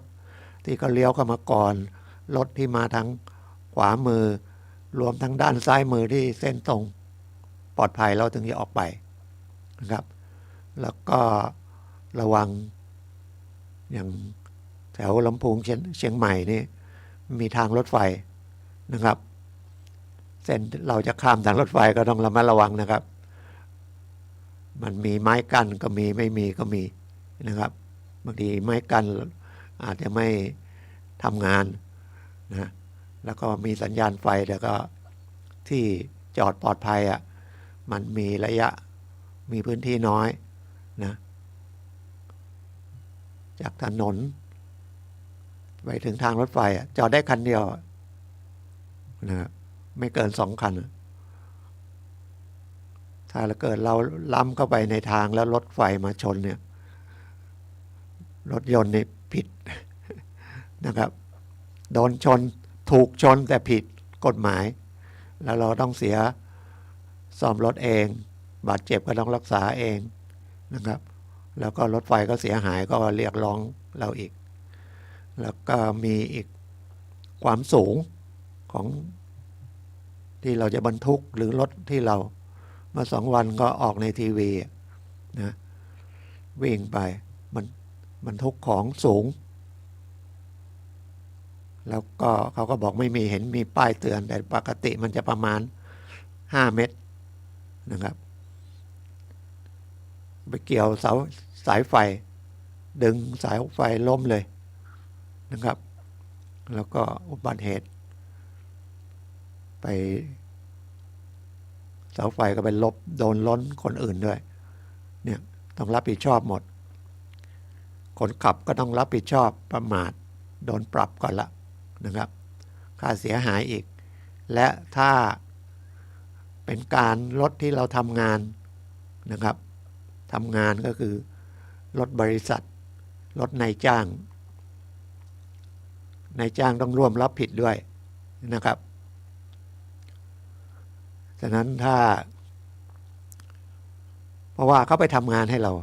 อยู่ในทางการที่จ้างแต่ถ้าให้ไปทำงานแต่ออกนอกเส้นทางไปทำธุระส่วนตัวนายจ้างก็ไม่ต้องร่วมรับผิดชอบแต่คุณก็โดนเรื่องวินัยเอารถออกไปใช้นอกเส้นทางแล้วก็คุณก็ต้องซ่อมรถยนต์ให้ของบริษัทหรือของนายจ้างคุณด้วยกรณีที่คุณเป็นฝ่ายผิดจราจรนะครับแต่ถ้าทางฝ่ายอื่นผิดก็ต้องไปว่ากันนะครับถ้ามีประกันก็มารับผิดชอบค่าซ่อมไปส่วนค่ารักษาพยาบาลถ้ามีพรบที่เราเรียกพรบก็คือพระราชบัญญัติคุ้มครองผู้ประสบภัยจากรถก็รับผิดชอบไปตามกรมธรรม์นะครับแล้วก็ปีหนึ่งก็มันเป็น12 เดือนก่อนนี้เดิมนะครับไปลงเดือนธันวาหมดเดือนธันวาก็แน่นเลยนะครับเงินก็เข้าหลวงในการเสียภาษีประจำปีก่อนเสียภาษีประจำปีถ้ารถต้องตรวจสภาพก็ต้องตรวจสภาพก่อนแล้วก็ไปซื้อพรบเรียกกันที่พรบก็คือเราถึงจะเสียภาษีได้นะก่อนนี้ธันวามกราธันวาหมดนะเดี๋ยวนี้ก็เอาปีชนปีนะครับอย่างของผมเนี่ยคันหนึ่งก็เมษาคันหนึ่งก็กรกฎานะครับก็ต้องไปตรวจสภาพว่ารถหลายปีละอย่างมอเตอร์ไซค์นี่5 ปีมั้ยตรวจสภาพรถยนต์รถปิกอัพ7 ปีนะครับแต่เห็นลงมาใน Facebook ในโซเชียลว่าถ้าต่อออนไลน์ไม่ต้องตรวจสภาพทำไมคำว่าต่อออนไลน์คือไม่ต้องไปที่ขนส่งมันต้องตรวจสภาพนะเพราะว่าเพื่อความปลอดภัยอันนี้เป็นหน้าที่ถ้าไม่ทำคุณต้องรับผิดชอบถ้าเกิดเหตุนะครับหรือตำรวจจับได้ตรวจไม่มีใบขับขี่อย่างเงี้ยนะครับหรือมีใบขับขี่ไม่ได้พกมานะเดี๋ยวนี้ก็ใบขับขี่ก็ให้ลงในอย่างบัตรประชาชนนี้ก็ให้ลงในมือถือแล้วนะเมื่อวันที่10ที่ผ่านมาเป็นบัตรประชาชนอยู่ในมือถือเลยถือว่ามีบัตรประชาชนนะไม่ต้องพกใบขับขี่ก็ลงก็จะลงในมือถือนะครับสแกนได้ตรวจสอบได้เป็นประเภทไหนบัตรประชาชนก็หมดอายุอะไรยังประมาณนั้นนะไปติดต่อราชการก็เอาโทรศัพท์หน้าโชว์เหมือนที่เงินฝากสมุดบัญชีเนี่ยไม่ต้องมีละนะครับเราได้ข่าวก็จะว่า จะมีธนาคารที่ไม่มีสาขาตอนนี้มันยังมีที่ทำงานอยู่นะคำว่าสาขาธนาคารคือมีสำนักงานนะจะเป็นธนาคารออนไลน์จริงๆเลยนะครับแต่เตือนอีกทีนะครับพูดเหมือนตอนนี้ก็ไม่มีการกู้เงินออนไลน์นะครับเขาอาจจะโฆษณามาอย่างกรุงไทยออมสินธกสอะไรโฆษณาต้องไปติดต่อที่สำนักงานนะครับถ้าผมเจอประจำไปนั่งเป็นทนายที่ปรึกษาตามโครงการของสภาทนายความกับสำนักงานตำรวจแห่งชาตินะครับก็ให้ทนายไปให้คำปรึกษาแก่ประชาชนที่มาติดต่อที่โรงพักนะครับหรือสถานีตำรวจอย่างของเชียงใหม่ก็สถานีตำรวจภูธรช้างเผือกสถานีตำรวจกองเมืองเชียงใหม่ที่ใกล้ๆวัดพระสิงห์สถานีตำรวจแม่ปิงที่ใกล้ๆกับแยกหนองหอยเส้นถนนต้นยางมีทนายนั่งประจำทุกวันเวลาราชการนะครับให้คำปรึกษานะครับแต่ส่วนใหญ่ประชาชนไม่สนใจเรื่องกฎหมายมีทนายอยู่ทนายไปถามบอกจะคุยไหมได้ความรู้ก่อนจะแจ้งความไม่คุยเขาตั้งวัตถุประสงค์มาอันเดียวไปแจ้งสมุดบัญชีหายเดี๋ยวนี้สมุดบัญชีบางธนาคารนะ2-3 ธนาคารไม่ต้องแจ้งนะครับไม่ต้องแจ้งไม่ต้องเสียเวลาผมจำชื่อธนาคารไม่ได้นะอาจจะเป็นกรุงไทยเป็นไทยพาณิชย์นะครับลองดูนะครับถ้าสมุดบัญชีหายก็โทรศัพท์ถามว่าต้องแจ้งไหมมันเสียเวลาเนี่ยเราก็ทำให้ชาติเสียเวลาอย่างงงนะครับเพราะว่าถ้าเราทำงานมันก็สร้างรายได้ให้แก่ตัวเองและประเทศชาติยังไงเศรษฐกิจดีขึ้นมีการซื้อขาย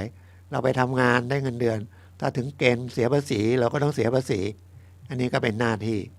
นะครับของปีบัญชีนี้ก็ภายเงินได้บุคคลธรรมดาก็ภายในมีนาคมถ้าเป็นบริษัทก็ภายใน150 วันนับแต่ปิดบัญชีก่อนนี้ก็ปิดบัญชีส่วนใหญ่ก็ปิดบัญชีธันวาก็ประมาณเดือนพฤษภาคมนะครับแต่ภาษีหักหน้าที่จ่ายก็ส่งทุกเดือนภาษีการค้าอะไรแวกอะไรพวกนี้ก็ทุกเดือนอันนี้ก็ต้องศึกษานะครับมันเป็นกฎหมายทั้งนั้นนะคำว่ากฎหมายก็คือต้องทำหรือเว้นนะครับบางทีบอกไม่ได้ทำทำไมยังผิดนะครับอย่างละเว้นการปฏิบัติหน้าที่เนี่ยถ้าเกิดเป็นข้าราชการเนี่ยมีหน้าที่ต้องทำและไม่ทำนะมาตราประมวลกฎหมายอาญามาตรา157ก็ผิดนะข้าราชการก็ผิดกฎหมายแล้วก็เป็นเรื่องใหญ่ด้วยนะโดนฟ้องโดนร้องก็ความก้าวหน้าทางราชการก็ไม่หนีนะครับต้องทำแล้วไม่ทำหรือต้องไปแจ้งการขึ้นทะเบียนทหารเมื่อตอนทำบัตรเลยมั้งเดี๋ยวนี้17-18แล้วช่วงเมษาเมื่อครบ20นะครับก็ต้องไปถ้าไม่ไปก็มีความผิดนะครับเป็นหน้าที่นะครับเยอะแยะเลยหน้าที่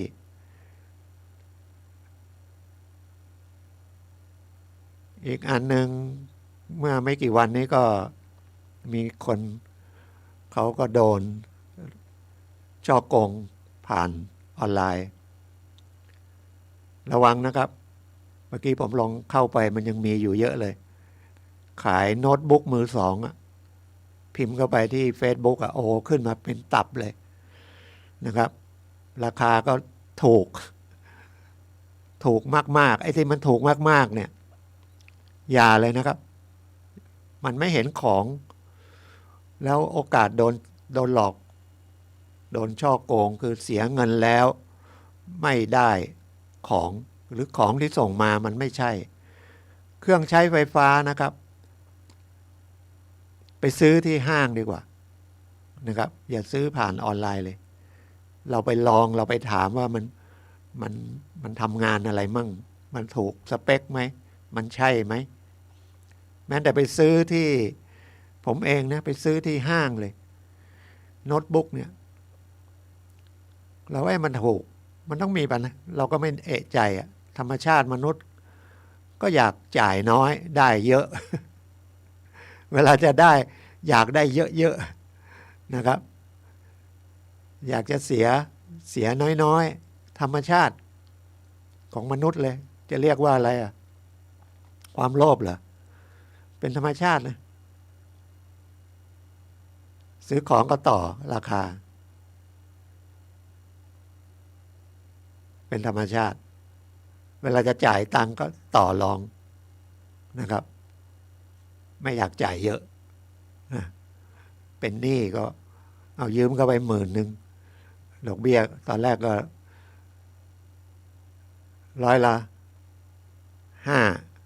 เยอะนะถ้า5%ในผิดกฎหมายนะแต่จริงๆมัน10,000ได้500เองแต่เดือนนะแต่ถ้านับปีมันได้ตั้ง 6,000 นะถ้าคุณเอาเงินไว้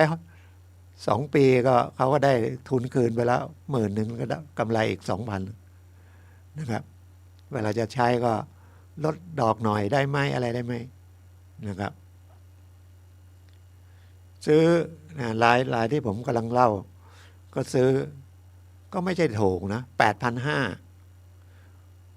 สเปคดีที่ไหนโอนเงินไปไม่ได้ของแต่คนนี้เขาไม่ยอมนะเขาพยายามหาเลยว่าไอ้เพจจาก Facebook ไลน์เนี่ยไม่รู้ก็ไปหาได้ไงยอมรับไปเช็คโอ้โหมีคนเดือดร้อนในเรื่องโดนหลอกนี่ 7-8 รายแล้วเขาก็ไม่ยอมนะครับเขาก็ไปร้องทุกข์พนักงานสอบสวนก็ดำเนินคดีล่าช้าเขาก็ร้อง นะครับร้องที่ไหนก็ร้องแล้วกันนะถ้าใครมันมีหน่วยงานหนึ่งนะครับที่เกี่ยวกับราชการเกี่ยวกับรัฐวิสาหกิจเนี่ยร้องไปที่นี่ก็ได้สำนักงานผู้ตรวจการแผ่นดินเข้าไปที่ Facebook หรือ Google ดูก็ได้นะครับมีที่อยู่หรือจะร้องออนไลน์ก็ได้ร้องให้ถูกต้องนะอย่ากลั่นแกล้งกันนะเดี๋ยวมาลงตัวเรานะครับไปร้องไม่ถูกต้องนะครับแกล้งร้องเหมือนบัตรสดแท้อย่างนั้นไม่ได้นะครับ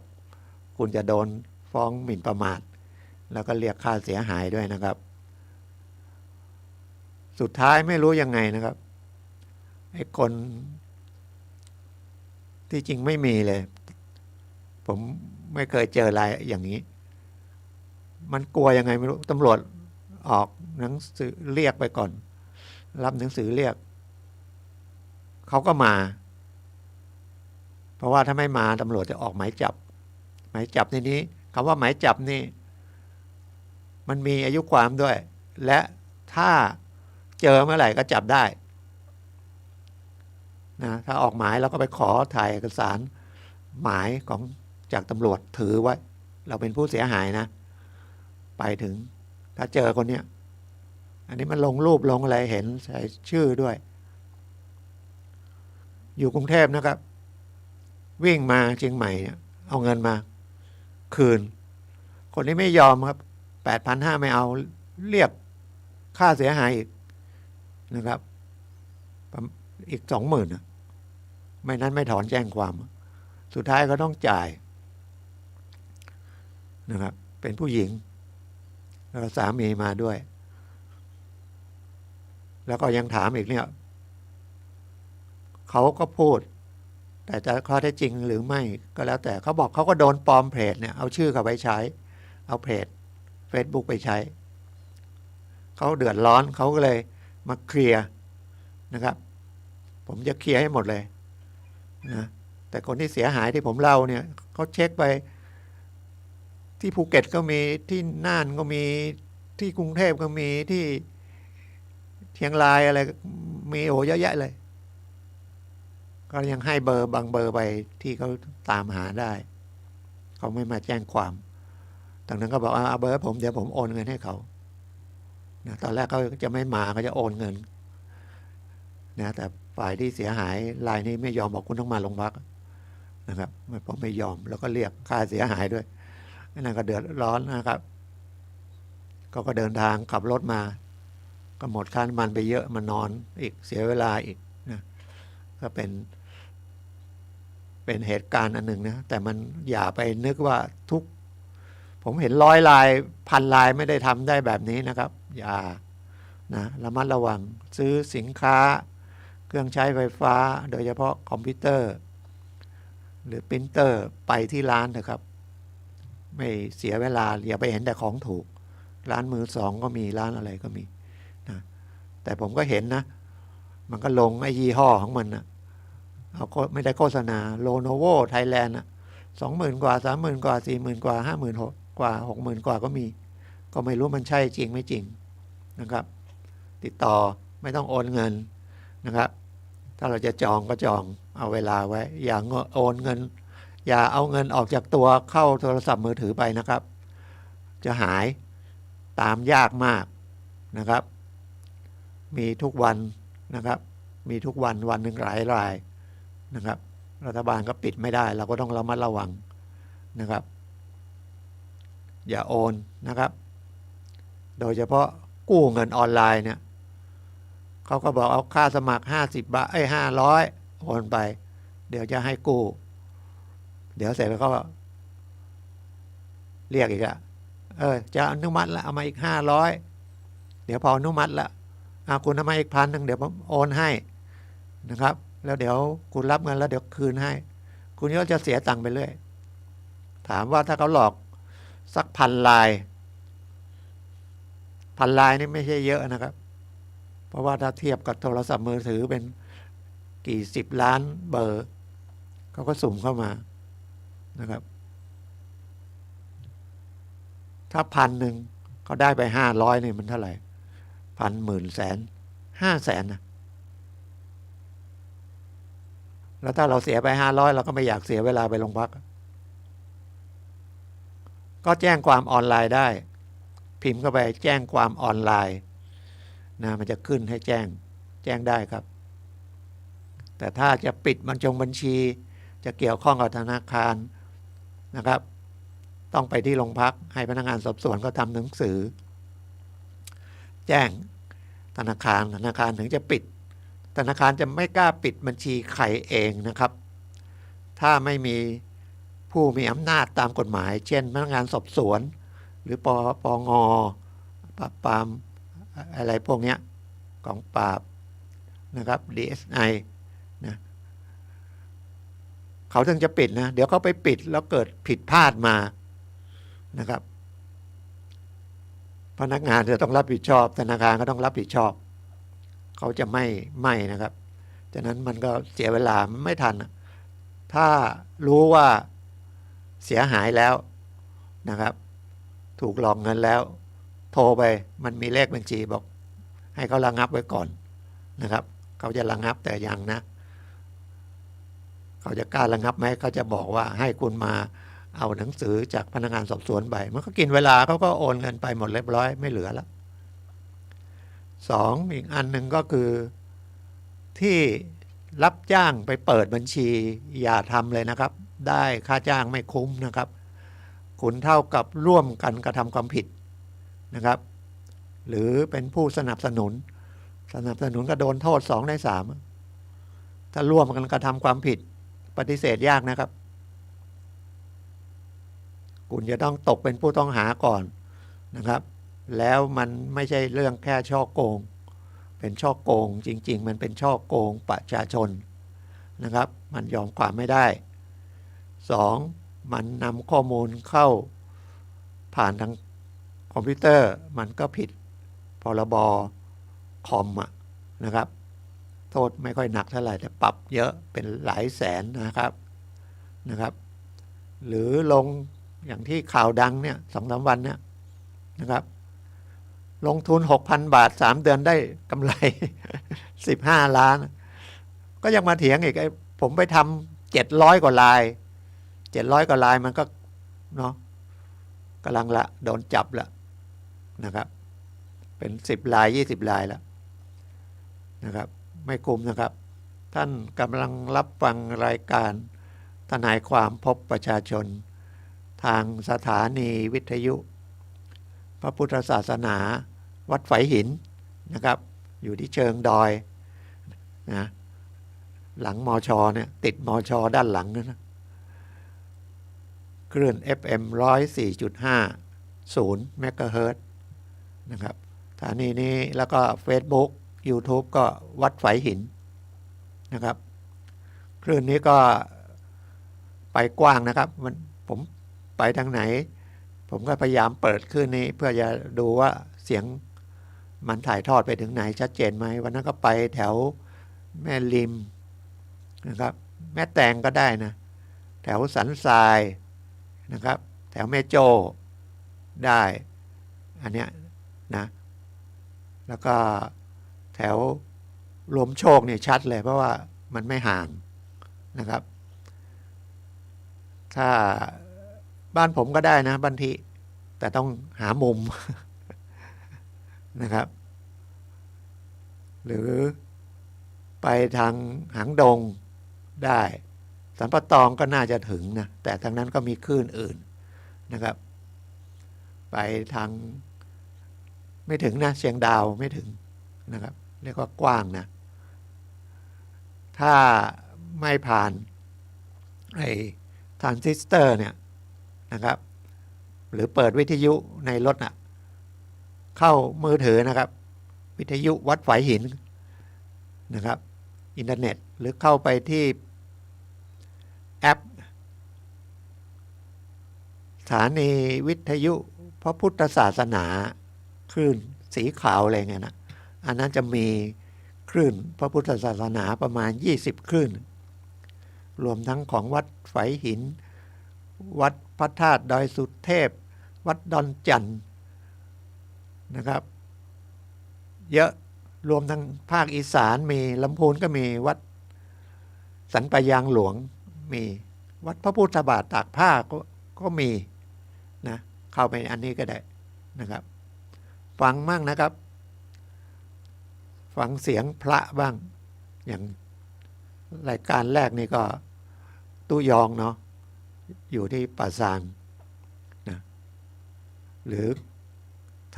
รายการอื่นนอกจากรายการกฎหมายที่ผมมาคุยกับท่านแล้วคลื่น 104.5 นี่ก็มีเรื่องพระไตรปิฎกเรื่องของธรรมะเรื่องอะไรเยอะแยะศึกษาเป็นเรื่องให้ความรู้แก่จิตใจตัวเราเองบ้างนะครับศาสนาพุทธศาสนาที่ดีที่สุดละนะครับคำว่าดีนี่ไม่ใช่ว่าเป็นคนไทยแล้วมาพูดนะครับลองศึกษาดูนะดูฝรั่งต่างชาติจะเป็นเยอรมันหรือเป็นอังกฤษเป็นประเทศหลายประเทศแหละพอเข้ามาศึกษาแล้วบวชก็มีนะครับบวชเยอะเลยแล้วก็ไปสร้างอย่างศิษย์หลวงพ่อชาเนี่ยนะเยอะเลยเป็นพระนะครับแสดงแล้วก็ทางตะวันตกเนี่ยเขาจะเชื่ออะไรเนี่ยเขาต้องพิสูจน์นะครับแล้วก็เห็นว่าความจริงนะครับของธรรมะหรือคำสั่งสอนขององค์พระอรหันต์สัมมาสัมพุทธเจ้าเนี่ยถ้าเราสนใจเราพิสูจน์มันจริงไม่มีอะไรจะจริงกว่านี้ละนะครับทางวิทยาศาสตร์ทางตะวันตกนี่มันก็จริงด้านวัตถุแค่นั้นนะแต่องค์อรหันต์สัมมาสัมพุทธเจ้านี่จริงของความจริงในโลกทุกโลกเลยไม่ใช่เฉพาะโลกมนุษย์นะโลกสวรรค์โลกพรหมนะเป็นจริงแท้ๆล่ะลองศึกษาดูทุกอย่างเปลี่ยนแปลงไหมเนี่ยนะเปลี่ยนแปลงตลอดเวลาครับเปลี่ยนแปลงเป็นทุกข์ไหมเป็นทุกข์ แล้วจริงๆถ้ามันเปลี่ยนแปลงมันเป็นทุกข์แสดงว่ามันไม่ใช่เราไปบังคับบัญชาอะไรมันไม่ได้นะครับร่างกายเรานี่ก็เอาเฉพาะกายนะตัวร่างกายเนี่ยเสื่อมทุกวันเจ็บป่วยอายุมากก็เสื่อมไปเรื่อยจิตใจก็เหมือนกันนะกิเลสเยอะถ้าไม่มีกิเลสก็ไม่มาเกิดนะกิเลสเยอะก็ต้องเอาไปมันนะอย่าไปหลงมันกิเลสเนี่ยมันไปสร้างเรื่องของวัตถุภายนอกนะอยากได้เงินเยอะได้ของเยอะได้ของดีๆสนุกสนานกินอาหารอร่อยเห็นรูปสวยๆสวยไม่สวยเราไปบอกมันสวยเราก็ชอบรูปที่เราถูกใจว่าจริงๆไม่ใช่นะครับก็ลองศึกษาดูนะครับเราก็จะได้ย่นระยะเวลามาเกิด นะยังไม่ถึงบรรลุอะไรหรอกนะครับแต่ว่าควรศึกษานะไม่นั้นเราก็จะโดนกิเลสเข้ามาในจิตใจเราแล้วเราก็โมโหง่ายนะโมโหง่ายโลภง่าย เพราะว่าเราไม่รู้ว่าสิ่งนั้นนะมันไม่ใช่นะครับวัตถุมันเห็นจับต้องได้แต่เรื่องจิตจริงๆมันเกิดเราไปจับต้องเราไปเห็นเราได้ยินเนี่ยมันก็เข้าไปที่จิตใจเราแต่จิตใจเราฉลาดน้อยไปหน่อยนะเราก็ไปหลงว่าร้านนี้อาหารอร่อยแพงหน่อยช่างมันนะอร่อยแค่ลิ้นนะครับผ่านไปรู้รสจิตรู้รสจากที่ของสัมผัสที่ลิ้นแป๊บเดียวชื่นใจแป๊บเดียวอิ่มเป็นอะไรไปแล้วเดี๋ยวก็ย่อยลงมาลงโถส้วม เหมือนกันหมดนะครับรายการกฎหมายนะครับผมทนายสุรชัยจินวัฒน์ดำเนินรายการนะครับเดี๋ยวท่านฟังไปฟังมาคุยเรื่องอะไรนะ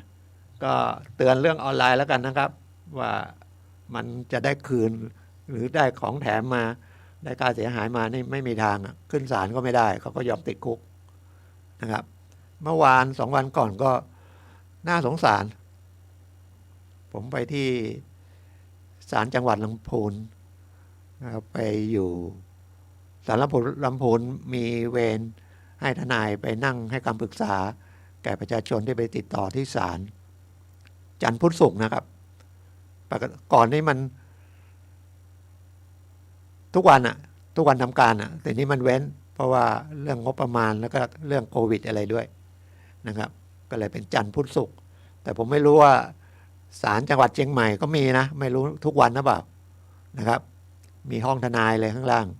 นะครับที่ศาลจังหวัดเชียงใหม่นะครับแต่ศาลจังหวัดลำพูนก็อยู่ข้างล่างเหมือนกันนะครับอยู่ข้างหนึ่งก็เป็นที่คุมนักโทษที่เอามาเรือน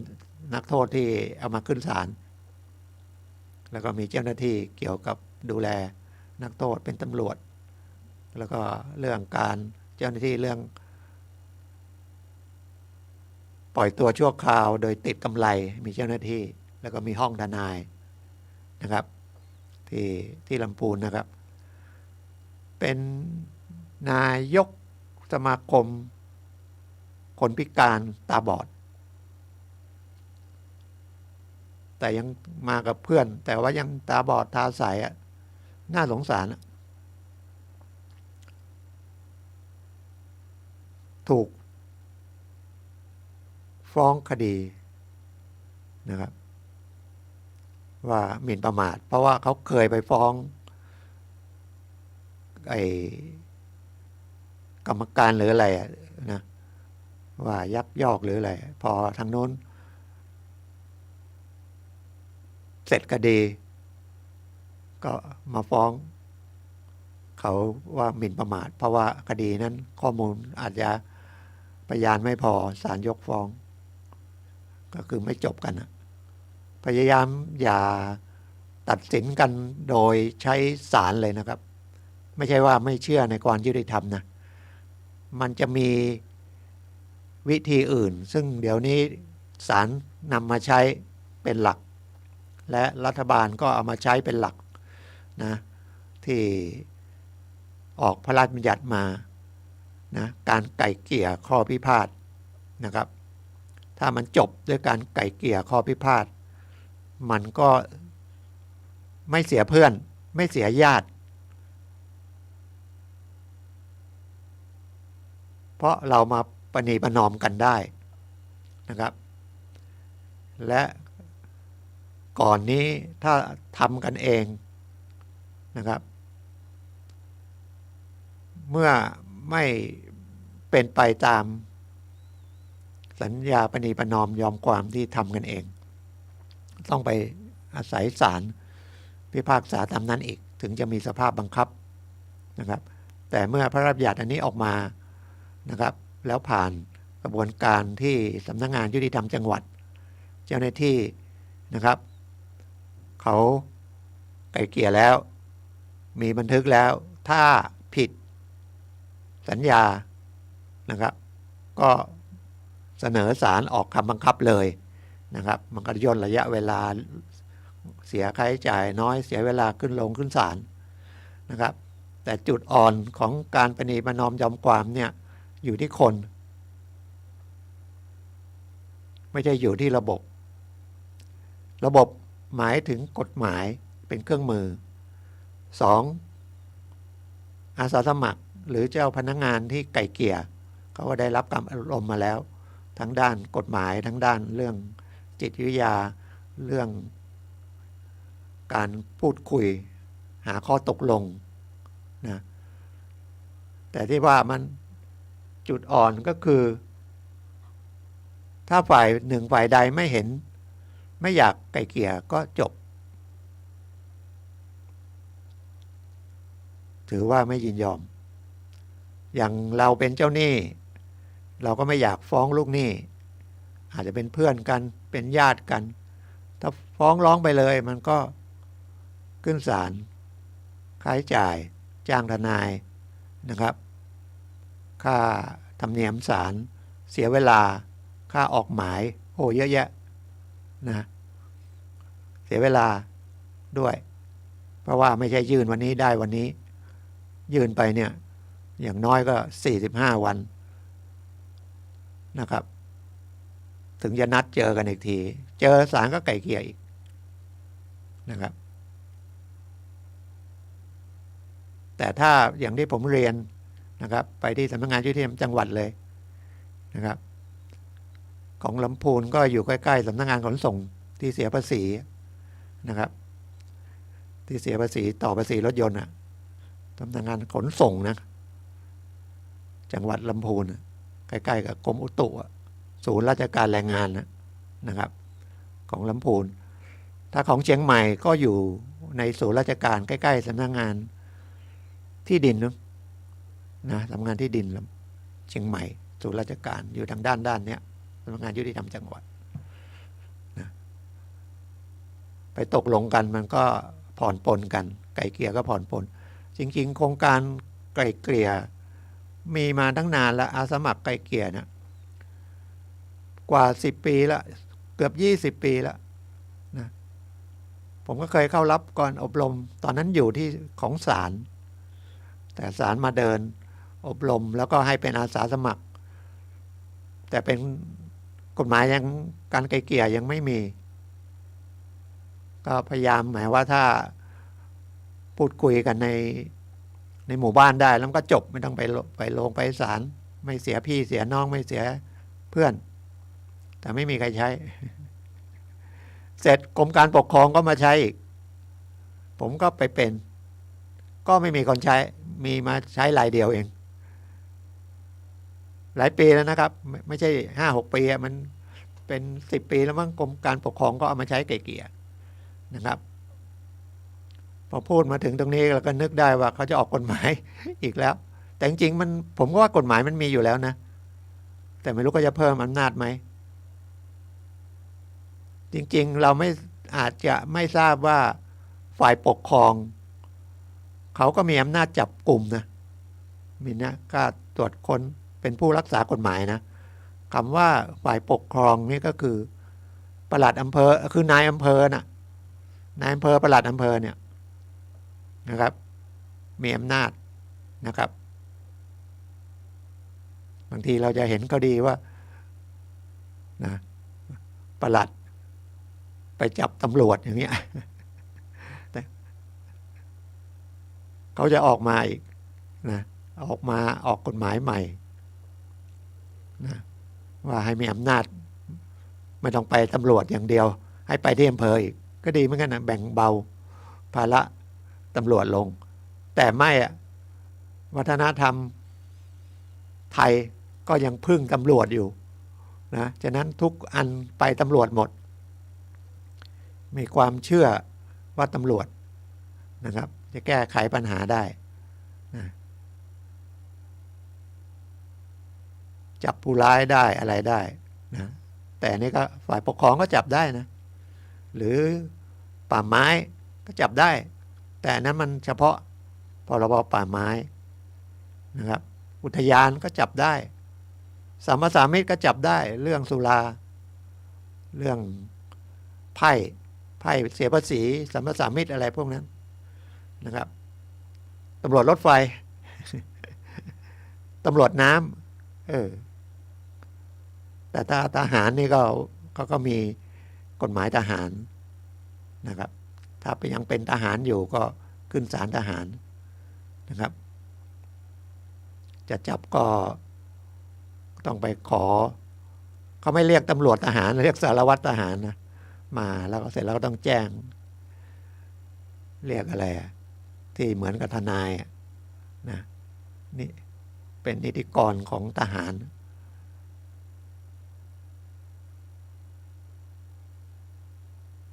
พนักงานเรือนจำก็จับได้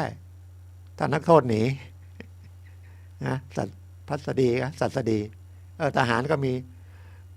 สัสดีเรือนจำก็พัสดีนะครับจับได้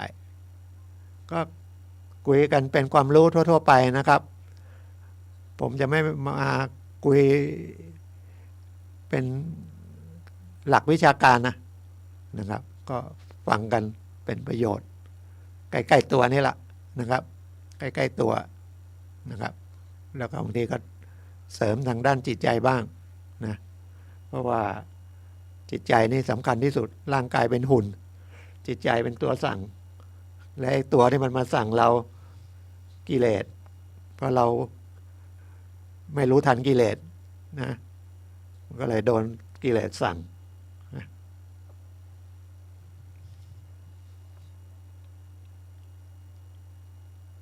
เมื่อกี้เข้ามาระวังนะครับจอดรถโดยเฉพาะพวกเกียร์ออโต้หรือเกียร์ธรรมดาเนี่ยเมื่อกี้ผมเข้ามาที่วัดฝายหินแล้วก็มีรถตามเข้ามาคันหนึ่งแล้วไปจอดแล้วลงจากรถไหลครับดีนะมันห่างจากตรงนั้นเดิมเป็นที่ไว้นะครับไว้รูปของท่านพระอภัยเนี่ยนะหลวงพ่อเรียกอะไรครูบาก็ไหลก็ตกใจนะนิดเดียวดีนะถ้าเขายืนอยู่ตรงนั้นก็เขาโดนรถของเขาทับเองนะถ้าเกิดเขาลงมาแล้วไปเดินขวางหน้ารถแล้วรถไหลลงไปก็โดนเบียดกับไอ้ส่วนของอาคารของวัดนะครับเขาก็รีบเปิดประตูแล้วไปกดปุ่มอะไรไม่รู้แต่ก็ยังไม่ได้ดับเครื่องแสดงว่าเป็นรถดีนะรถดีของเยอรมันน่าจะเกียร์ออโต้แล้วก็คงใช้กดปุ่มเบรกหรือว่า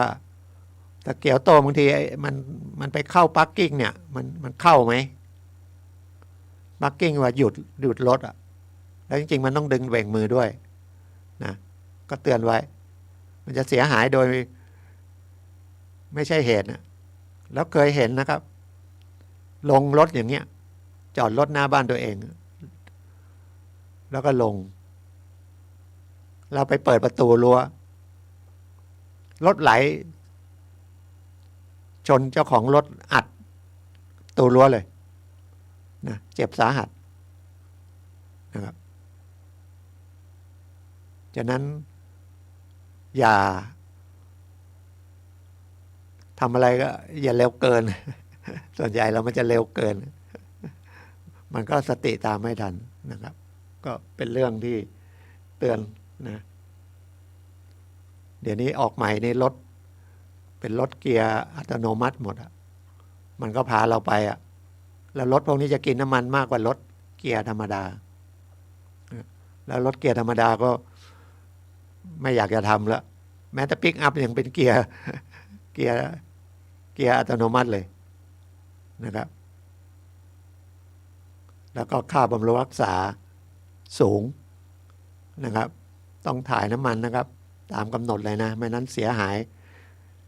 เกียร์ระบบเกียร์นี่หลายหมื่นนะครับแล้วขับก็ต้องมีสติมากนะเพราะว่ามันมีคันเร่งกับเบรกเท่านั้นเกียร์มันไม่ต้องไปเปลี่ยนไม่ต้องอะไรมีพวงมาลัยนะครับมีคันเร่งถอนคันเร่งมันก็เหยียบเบรกนะครับมันไม่มีคัดไม่มีอะไรนะครับแล้วมันไม่ดับเองนะมันไปเจออะไรมันก็เร่งขึ้นมานะครับให้ระมัดระวังเราต้องใช้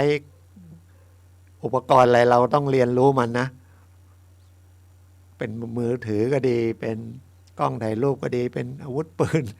เป็นมีดเป็นอะไรแล้วแต่เป็นรถยนต์เป็นคอมพิวเตอร์เราต้องเอาตัวเราไปปรับกับมันนะไม่ใช่ให้มันมาปรับกับเรานะมันไม่รู้เรื่องมันไม่มีจิตวิญญาณ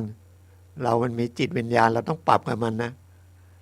แม้แต่คนต่อคนสองคนนี่เราก็ต้องปรับตัวเรานะไปปรับคนอื่นไม่ได้นะยากนะครับดังนั้นการจะคบคนการจะใช้เครื่องมือแล้วพยายามปรับตัวเองนะมันปรับง่ายนะไม่ดีก็เดินหนีแต่มันไม่อย่างนั้นนะมันมีเรื่องมันเดินก็ใส่นะมันก็เกิดเรื่องนะครับแล้วก็ผมอาจจะพูดแล้วพูดอีกถ้ามีหนังสือแจ้งให้ไประวังเขตในกรณีที่ติดกับเราเขาขอรังวัดสอบเขตไประวังเถอะครับนะครับถ้าไม่ไปติดจริงๆเขาจะส่งใบในซองที่นัดเราเนี่ยส่งใบมอบอำนาจมาด้วยนะครับมอบอำนาจมาด้วยก็เซ็นมอบอำนาจให้คนอื่นไปแต่ถ้าเราจะไปหรือเอาเพื่อนไปก็ควรมีความรู้นะไม่ใช่ไปเซ็นให้เขาไม่รู้เซ็นละคำว่าไม่รู้ก็คือมันยังเป็นเขตของเราไหมหลักหมุดมันใช่ไหม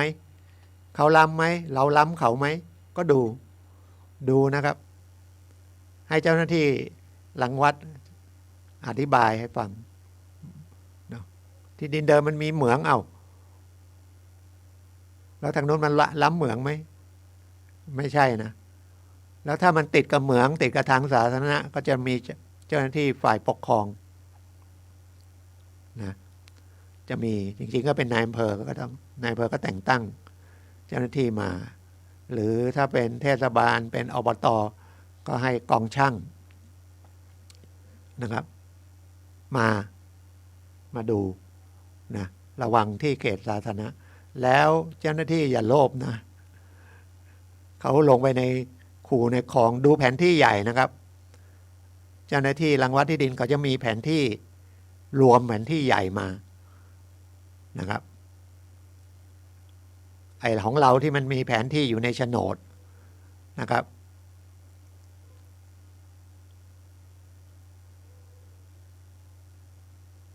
มันต้องตรงกันในแผนที่ใหญ่นะครับแผนที่ใหญ่บางทีแผนที่เล็กที่ลงมาในโฉนดเนี่ยบางทีเขาอาจจะเขียนตกไปนะมันมีทางสาธารณะไหมมีถนนสาธารณะไหมมีที่สาธารณะที่ป่าช้าที่ชุมชนอะไรไหมดูนะครับถ้ามันล้ำเล็กๆน้อยๆไม่ขาดไม่เกินเท่าไหร่แล้วใช้ประโยชน์ได้ก็เนาะถ้ายอมได้ก็ยอมถ้ายอมไม่ได้ก็ยาว แต่ถ้าเราไม่ไปฝ่ายที่เขาขอวัดเขาก็เสียเวลาหน่อยนะเพราะว่าถ้าเราไม่ไประวังเขตเขาจะออกแผนที่แล้วเขาจะเตือนเราอีกทีหนึ่งพนักงานที่ดินจะส่งจดหมายที่ข้างเคียงอีกครั้งหนึ่งที่ไม่ได้ไประวังเขตว่าเดี๋ยวนี้แผนที่มีอย่างนี้คุณจะคัดค้านไหมออกมาอย่างนี้ถ้าจะต้องไปดูนะครับอย่าไปปล่อยปละละเลย เดี๋ยวมันมีเรื่องมีราวแล้วต้องไปอาศัยโรงศาลโอ้โหไม่จบเสียเงินเสียทองเสียพี่เสียน้องอย่างที่ผมบอกอะที่ใกล้เคียงเสียเพื่อนอีกนะครับให้ระมัดระวังนะครับเรื่องหลังวัดอย่าไปประมาทว่านะครับไม่เป็นไรอีกอันหนึ่งถ้าเรายังเป็นนส.3 อยู่หรือเป็นเอกสารสก.1 อยู่แล้วบริเวณข้างเคียงเขามีโฉนดที่ดินแล้วเราก็ไปขอออกโฉนดที่ดินรายแปลงได้อันนี้เราเสียค่าใช้จ่ายนะครับ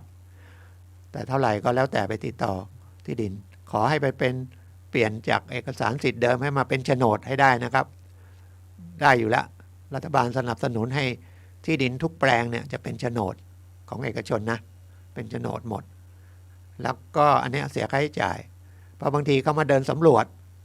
เราไม่อยู่เขาก็เลยไม่ได้ออกให้เราแต่ข้างๆเป็นไปหมดแล้วอันนั้นเสียไม่กี่ตังค์นะแล้วทุกปีเขาจะประกาศ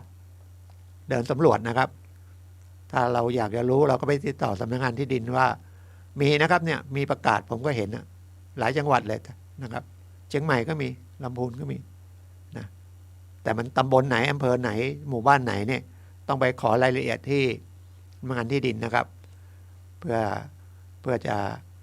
ไปดูแล้วก็ออกโฉนดได้นะครับแต่ถ้าอย่างเดินสำรวจเนี่ยนะครับก็เจ้าหน้าที่เขาก็จะทำให้เรียบร้อยหมด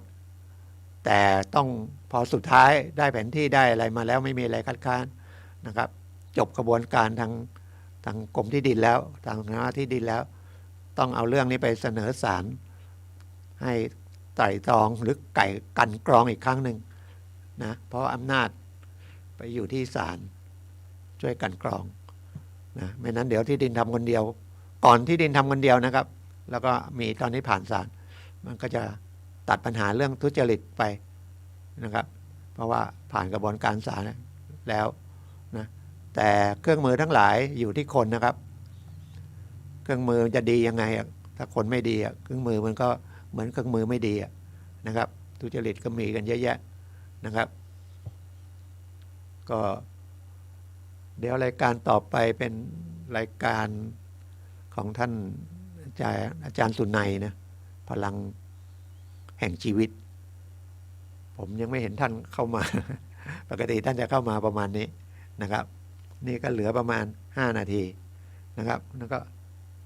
ฝากของสถาบันพลังจิตานุภาพนะครับเดี๋ยวก็จะเปิดประมาณเดือนไม่กุมภาก็มี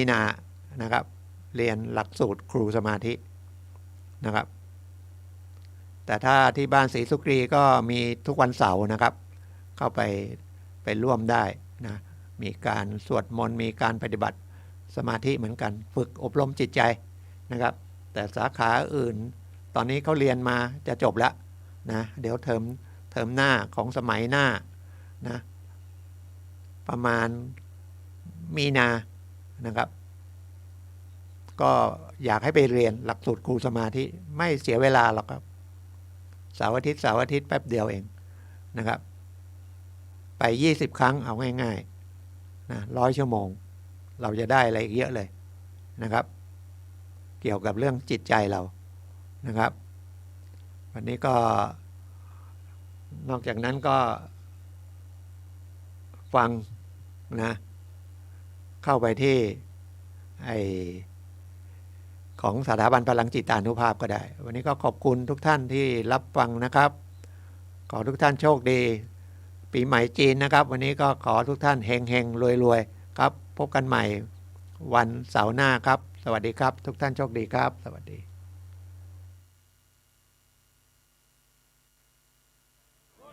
กำลังยังรอ